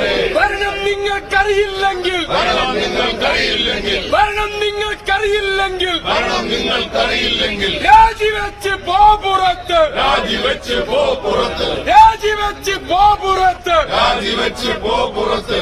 UDF സിന്ദാബാദ്, UDF സിന്ദാബാദ്, UDF സിന്ദാബാദ്, UDF സിന്ദാബാദ്. ജീവിക്കാനോ ഗതിയില്ല, ജീവിക്കാനോ ഗതിയില്ല, ജീവിക്കാനോ ഗതിയില്ല, ജീവിക്കാനോ ഗതിയില്ല. കാർഷിക വൃത്തി നടപ്പില്ല, കാർഷിക വൃത്തി നടപ്പില്ല, കാർഷിക വൃത്തി നടപ്പില്ല, കാർഷിക വൃത്തി നടപ്പില്ല. കൊല്ലുകയാണ്, കൊല്ലുകയാണ്, കൊല്ലുകയാണ്, കൊല്ലുകയാണ്. കാട്ടാനകൾ കൊല്ലുകയാണ്, കാട്ടാനകൾ കൊല്ലുകയാണ്, കാട്ടാനകൾ കൊല്ലുകയാണ്, കാട്ടാനകൾ കൊല്ലുകയാണ്. കടുവകളാകെ കൊല്ലുകയാണ്, കടുവകളാകെ കൊല്ലുകയാണ്, കടുവകളാകെ കൊല്ലുകയാണ്, കടുവകളാകെ കൊല്ലുകയാണ്, കടുവകളാകെ കൊല്ലുകയാണ്, കടുവകളാകെ കൊല്ലുകയാണ്. മന്ത്രി ഉറക്കം തൂങ്ങുകയാണ്, മന്ത്രി ഉറക്കം തൂങ്ങുകയാണ്, മന്ത്രി ഉറക്കം തൂങ്ങുകയാണ്, മന്ത്രി ഉറക്കം തൂങ്ങുകയാണ്. എന്തിന് ഭരണം സർക്കാർ? എന്തിന് ഭരണം സർക്കാർ? എന്തിന് ഭരണം സർക്കാർ? എന്തിന് ഭരണം സർക്കാർ?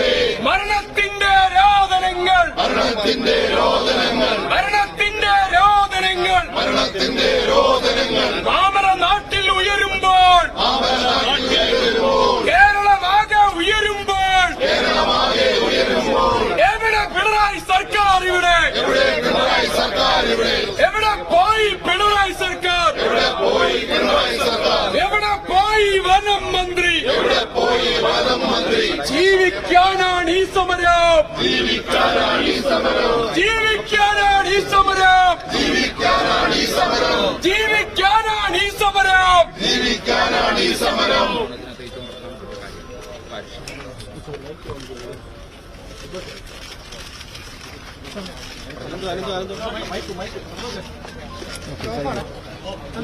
ഒരാൾ ബൈക്ക് ആരെയും കൈ കൊടുക്കട്ടെ.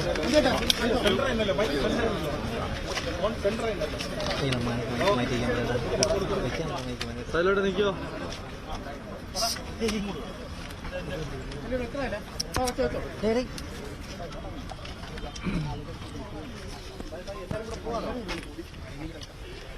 വളരെ ഭീതി നിറഞ്ഞ ഒരു സാഹചര്യമാണ് കേരളത്തിലെ വനാതിർത്തികളിലുള്ളത്. വയനാട്ടിലും മറ്റു ജില്ലകളിലും വ്യാപകമായി വന്യജീവികൾ നാട്ടിലേക്കിറങ്ങി മനുഷ്യജീവൻ അപകടപ്പെടുത്തുന്ന തരത്തിലുള്ള ആക്രമണങ്ങൾ ഉണ്ടാകുകയും കൃഷിയിടങ്ങൾ നശിപ്പിക്കപ്പെടുകയും ചെയ്യുകയാണ്. ഇത് നിരന്തരമായി ആവർത്തിക്കപ്പെടുകയാണ്. ഇങ്ങനെ വനാതിർത്തി കടന്ന് നാട്ടിലേക്കിറങ്ങുന്ന മൃഗങ്ങളുടെ എണ്ണം ഗണ്യമായ തോതിൽ വർദ്ധിക്കുകയാണ്. ആനക്കൂട്ടങ്ങൾ, കടുവകൾ, അതുപോലെ കുരങ്ങ്, പന്നി, കാട്ടുപോത്ത്, മയിൽ തുടങ്ങിയ കൃഷിക്കും മനുഷ്യജീവനും അപകടം വരുത്തുന്ന ധാരാളം മൃഗങ്ങൾ ഇറങ്ങിയാണ്. ഇത് തടയാൻ വേണ്ടിയിട്ടുള്ള ഒരു നടപടിയും സർക്കാർ സ്വീകരിക്കുന്നില്ല. കഴിഞ്ഞ ദിവസം മാനന്തവാടിയിൽ ആന ചവിട്ടിക്കൊന്ന കുടുംബത്തെ ഞങ്ങൾ സന്ദർശിക്കുകയുണ്ടായി. വളരെ കഷ്ടകരമായ സാഹചര്യത്തിൽ ജീവിക്കുന്ന സാധാരണക്കാരാണ് ഇതിന്റെ ഇരകളായി മാറുന്നത്. കഴിഞ്ഞ 9 മാസം കൊണ്ട് ഏകദേശം 85 പേരാണ് വന്യജീവി ആക്രമണത്തിൽ കൊല്ലപ്പെട്ടത്. അവർക്ക് ആവശ്യമായ നഷ്ടപരിഹാരം കൊടുക്കാനോ ഇതിനുള്ള ഹ്രസ്വകാല അടിസ്ഥാനത്തിലും ദീർഘകാല അടിസ്ഥാനത്തിലും ഈ വന്യജീവി ആക്രമണങ്ങൾ തടയുന്നതിന് വേണ്ടിയിട്ടുള്ള ഒരു പദ്ധതിയും സർക്കാരിന്റെ കയ്യിലില്ല. ഇത്രയും ഗൌരവതരമായ പ്രശ്നം, ആയിരക്കണക്കിന് ഹെക്ടർ സ്ഥലമാണ്, ഒരു കൃഷിയും ചെയ്യാൻ പറ്റാത്ത രീതിയിൽ. കിഴങ്ങ് കൃഷി പറ്റില്ല, വാഴകൃഷി പറ്റില്ല, ഒരു തരത്തിലുള്ള കൃഷിയും നടത്താൻ ഈ വനാതിർത്തികളിലുള്ള കർഷകർക്ക് കഴിയാത്ത ഒരു സാഹചര്യം. ജീവൻ അപകടത്തിലാണ്. കുട്ടികൾക്ക് സ്കൂളിൽ പോകാൻ കഴിയുന്നില്ല. പശുവിനെ കറന്ന് ജീവിക്കുന്നവർക്ക് പാല് കൊടുക്കാൻ കഴിയുന്നില്ല. റബ്ബർ ടാപ്പ് ചെയ്യുന്നവർക്ക് ടാപ്പ് ചെയ്യാൻ പോകാൻ കഴിയുന്നില്ല. ഒരു പുല്ല് വെട്ടാൻ പോലും പുറത്തിറങ്ങാൻ കഴിയാത്ത ഏറ്റവും ഭീതി നിറഞ്ഞ സാഹചര്യമാണ് എല്ലാ കുടുംബങ്ങളിലും അവിടെ നിലനിൽക്കുന്നത്. ബഹുമാന്യനായ വനം മന്ത്രി വയനാടിന്റെ ചുമതല കൂടിയുള്ള മന്ത്രിയാണ്. അദ്ദേഹം കാണിച്ച നിഷ്ക്രിയത്വം എന്ന് പറയുന്നത് എന്ത് വാക്കുകൊണ്ട് വേറെ വിശേഷിപ്പിക്കണമെന്ന് എനിക്കറിയില്ല. പൂർണ്ണമായ നിഷ്ക്രിയത്വമാണ്. ലാഘവത്വത്തോടുകൂടിയാണ് ഇതിനെ നേരിടുന്നത്. ഹ്രസ്വകാലത്തേക്കും ദീർഘകാലത്തേക്കുമുള്ള ഒരു പദ്ധതി ഗവൺമെന്റിന്റെ കയ്യിലില്ല. ഈ പ്രാവശ്യത്തെ ബജറ്റിൽ ആകെ നീക്കിവെച്ചിരിക്കുന്നത് 48 കോടി രൂപയാണ്. ഒരു 100-1 സ്ഥലത്ത് ഇലക്ട്രിക് ഫെൻസിംഗ് ഉണ്ടാക്കാൻ പോലും ഈ 48 കോടി രൂപ മതിയാവില്ല. അപ്പൊ ഗവൺമെന്റിന്റെ പൂർണ്ണമായ അവഗണന, നിഷ്ക്രിയത്വം. 7000-ഓളം പേര് നഷ്ടപരിഹാരം കിട്ടാതെ കാത്തിരിക്കുകയാണ്. 7000 പേർക്ക്, മരിച്ചവരുൾപ്പെടെ. വെറും പാവങ്ങളാണ്. ആളുകൾ ആത്മഹത്യ ചെയ്തു.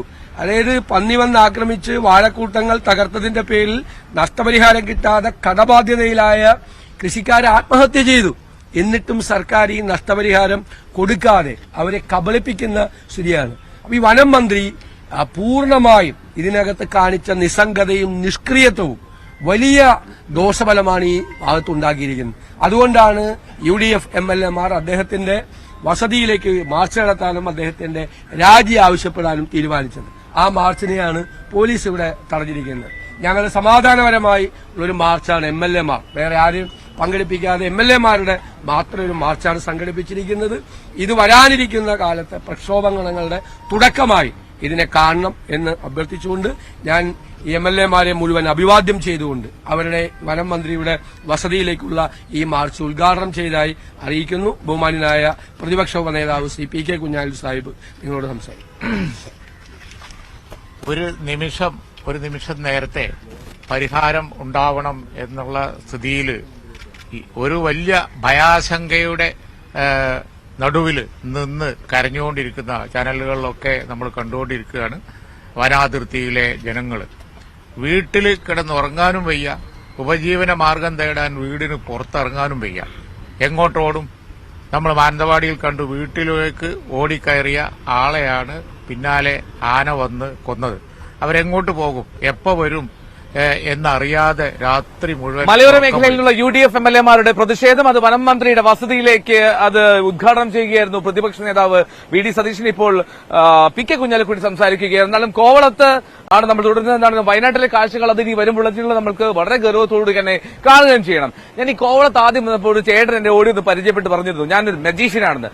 മജീഷ്യൻ ചേട്ടന്റെ പേര് മുരളീധരൻ വേളൂർ മഠം. ഓക്കെ, സ്വദേശിയാണ്. ഓക്കെ. മജീഷ്യൻ ചേട്ടന് അവിടെ റൂമിൽ പോയിട്ട് ഒന്ന് കുറച്ച് നീക്കുന്ന ലൈറ്റിലേക്ക്, അതായത് റൂമിൽ പോയിട്ട് മാജിക് ഒക്കെ ചെയ്യാനുള്ള ചെറിയ ട്രിക്കിനുള്ള സാധനമൊക്കെ എടുത്തിട്ടാണ് വന്നിരിക്കുന്നത്. നമുക്ക് നോക്കാം എന്തൊക്കെയാണ് ചെയ്യാൻ പറ്റുന്നത് എന്നുള്ളത്. ചെയ്യല് പലതും ഓപ്പൺ ഒരു പ്ലേസ് ആവുകൊണ്ട് നമുക്ക് അതിലൊരു പരിധി. സുഹൃത്തുക്കളൊക്കെ പിന്നിലേക്ക് വരും. മുരളീധരൻ ചേട്ടൻ ഒരു എന്താ പറയുക കണ്ട സപ്പോർട്ട് ഇരിക്കട്ടെ, പറയും. അപ്പൊ ഞാൻ വ്യാപാര വ്യവസായ സമരമായി ബന്ധപ്പെട്ട് പട്ടാമ്പി യൂണിറ്റിൽ നിന്ന് ഞങ്ങൾ വന്നവരാണ്. വൈകുന്നേരത്തെ ഞങ്ങളുടെ പരിപാടി. അപ്പൊ അല്പനേരം കോവളം ബീച്ചിൽ ചെലവഴിക്കാന്ന് കരുതി ഇവിടെ വന്നതാണ്.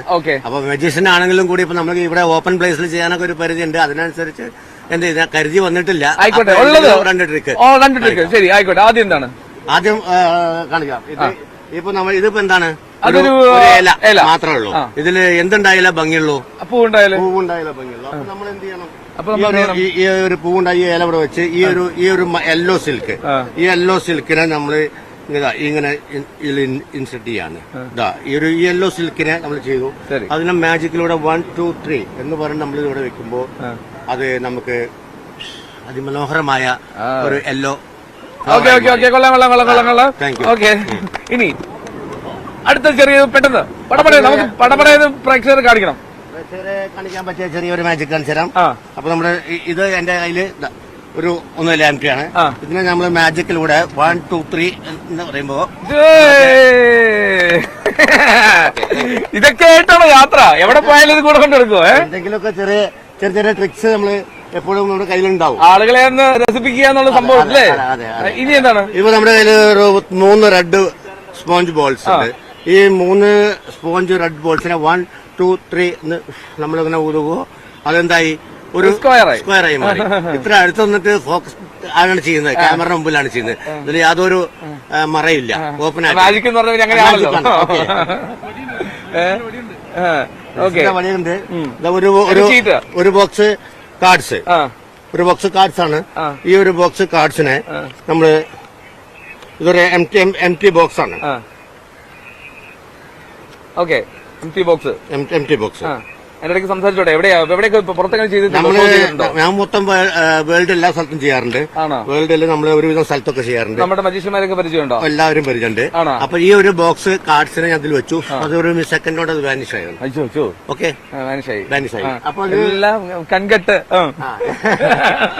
അങ്ങനെ ചെറിയ ഒരു 3 ഇതിനൊരു പേര് പറയല്ലോ ഈ ട്രിക്കിന്? ഇത് റോപ്പ് ട്രിക്ക്. റോപ്പ് ട്രിക്ക് അല്ലേ? ശരി, റോപ്പ് ട്രിക്ക്. അപ്പൊ ഈ റോപ്പ് ട്രിക്ക് നമ്മൾ ആദ്യം ഇത് നമ്മളിങ്ങനെ കിട്ടും. 3 ഡിഫറെന്റ് കളറാണ്. അപ്പോ ഇത് ഡാർക്ക് ബ്ലൂ. നിങ്ങൾക്ക് തിരക്കാവുകൊണ്ടാണ് പെട്ടെന്ന് ചെയ്യുന്നത്. കുഴപ്പമില്ല. അപ്പൊ അതുകൊണ്ട് തോന്നരുത്, ഇത് സാവകാശം ചെയ്യേണ്ട കാര്യങ്ങളാണ്. മനസ്സിലായി, ഒരു പ്രശ്നം. നമുക്ക് എന്താ ചെയ്യും? നമുക്ക് ഇവിടെ പ്രതിഷേധവും സമരവും ഒക്കെ വന്നപ്പോ എല്ലാം കൂടി ഒരുമിച്ച് എല്ലാം കൂടെ വന്നേ നമുക്ക് വാർത്തയും വിശേഷം ഒക്കെ പകരണ്ടേ? അപ്പൊ ഇതുപോലെ ചില ട്രിക്കുകളൊക്കെ കാണിക്കണമല്ലോ. അപ്പൊ അതുകൊണ്ട് ഒരു ടൈം പാസ്. അതെ അതെ. അപ്പൊ ഈ കൂട്ടിക്കെട്ടി 3 മൂന്നാമത്തെ കൂട്ടി കെട്ടുകയാണ്. ശരി, നീല, കടും നീല, ഓറഞ്ച്, എല്ലാ കളറും കൂട്ടിക്കെട്ടി. ഇനിയാണ് മാജിക് നമ്മൾ ചെയ്യാൻ പോകുന്നത്. 1 2 3 ഈ 3 കളറുണ്ട് കണ്ടോ? ഈ 3 കളറ് നമ്മൾ എന്ത് ചെയ്യും? 1 2 3 നമ്മൾ ഒരു ഇതാണ് മുരളീധരൻ ചേട്ടൻ.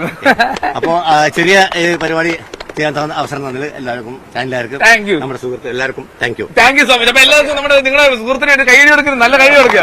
സ്ഥിരമായിട്ട് നിങ്ങളുടെ അടുത്ത് ചെയ്യാറുണ്ടോ? നിങ്ങൾ സ്ഥിരം കണ്ടോണ്ടിരിക്കുകയാണല്ലോ. ഓക്കെ, എന്തായാലും താങ്ക് യു സോ മച്ച് ചേട്ടാ.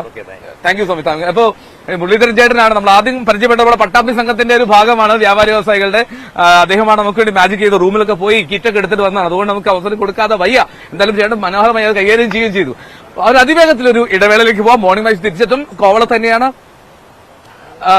ഓക്കെ, ഞാൻ ബ്രേക്കിലേക്ക് പോകുന്നില്ല. അപ്പൊ അങ്ങനെയാണെങ്കിലും നമുക്ക് അങ്ങോട്ട് പോവാം. നമുക്ക് ടീച്ചർ എന്ന് പറയുന്നു വൈൻഡപ്പിനുള്ള സമയമായിട്ടുണ്ട്. അപ്പൊ അതുകൊണ്ട് ബ്രേക്ക് തൽക്കാലം ഇല്ല. അപ്പൊ മോർണിംഗ് വൈബ്സ് തുടരുമ്പോൾ നമ്മൾ ഏറ്റവും ഒടുവിൽ ഈ ഇവിടെ നിന്നുള്ള കാഴ്ചകൾ കാണാം. എനിക്ക് തോന്നുന്നു നമ്മൾ ആദ്യം പറഞ്ഞിരുന്നു ആ വല വലിച്ച് എത്തുമെന്നുള്ളത്. പക്ഷെ അതിനുള്ള സാധ്യതയും കാണുന്നില്ല. എന്താണെങ്കിലും ഇനിയുമുണ്ട്. വലയുടെ ഒരു അറ്റം പോലും ഇതുവരെ എത്തിയിട്ടില്ല. നമ്മൾ 7 മണിക്ക് എത്തിയപ്പോൾ മുതൽ അവർ വല വലിക്കാൻ തുടങ്ങിയതാണ്. വള്ളം പുറത്തുപോയി കടലിൽ പോയി ചുറ്റി വലയിട്ടു. പക്ഷെ ഇപ്പോഴും അത് ആ വലിക്കൽ തുടർന്നുകൊണ്ടേയിരിക്കുകയാണ്. സമയമെടുക്കും ആ മീൻ കാണാനുള്ള ഭാഗ്യം എന്നാൽ മോർണിംഗ് വൈബ്സിലുണ്ടെന്ന് തോന്നുന്നില്ല. ഞാൻ കണ്ടോളാം പയ്യെ. ഇനി അവിടുത്തെ കാഴ്ചയിലേക്ക് ഒന്ന് പോയാൽ അവിടെ ചെറിയ ചെറിയ സർഫിംഗ് ഒക്കെ നടക്കുന്നുണ്ട്. ഈ സർഫിങ്ങിനായി വിദേശികളും ഇന്ത്യക്കാരായിട്ടുള്ള ടൂറിസ്റ്റുകളും ഒക്കെ എത്തിയിട്ടുണ്ട്. അവിടെ ഒരു സർഫിങ്ങിന്റെ കാഴ്ചകളൊക്കെ മെല്ലെ മെല്ലെ ആക്റ്റീവായി സജീവമായി തുറക്കുന്നു. തിരമാലകൾക്ക് മുകളിലൂടെ ആ സർഫിംഗ് ബോട്ടിൽ അവരിങ്ങനെ നീന്തി തുടിക്കുന്ന ഒരു സാഹചര്യം. എന്തായാലും ലൈറ്റ് ഹൌസിൽ നിന്നുള്ള കാഴ്ചകളാണ് നമ്മൾ പ്രേക്ഷകർക്കായി കണ്ടുകൊണ്ടിരിക്കുന്നത്. മനോഹരമായിട്ടുള്ളൊരു ആകാശമാണ്. ഒരു വിമാനത്തിന്റെ ഒരു സഞ്ചാരപഥമൊക്കെ ഉണ്ട്. പക്ഷെ എന്താണെങ്കിലും ഈ ആകാശത്തിലെ കാഴ്ചകൾ, ഈ കടലിന്റെ മനോഹാരിത, ഇവിടുത്തെ ആക്ടിവിറ്റീസ് ആണ് ഏറ്റവും രസകരം. വളരെ സജീവമാണ്. രാവിലെ മുതൽ തന്നെ കോവളം സജീവമാകുന്നു എന്നുള്ളതാണ്. അപ്പോൾ ഇതുപോലുള്ള കാഴ്ചകളൊക്കെ ആയിട്ടാണ് മോർണിംഗ് വൈബ്സ് എല്ലാ ദിവസവും ചേരുക. ഇതുപോലുള്ള മറ്റൊരു സ്ഥലത്തു നിന്നുള്ള അല്ലെങ്കിൽ മറ്റൊരു അതിഥികളുമായുള്ള കാഴ്ചകളും വിശേഷങ്ങളും ഒപ്പം വാർത്തകളും ഒക്കെയായി മോർണിംഗ് വൈബ്സ് വീണ്ടും നാളെ എത്തും. തൽക്കാലത്തേക്ക് ഇവിടെ പറയുന്നു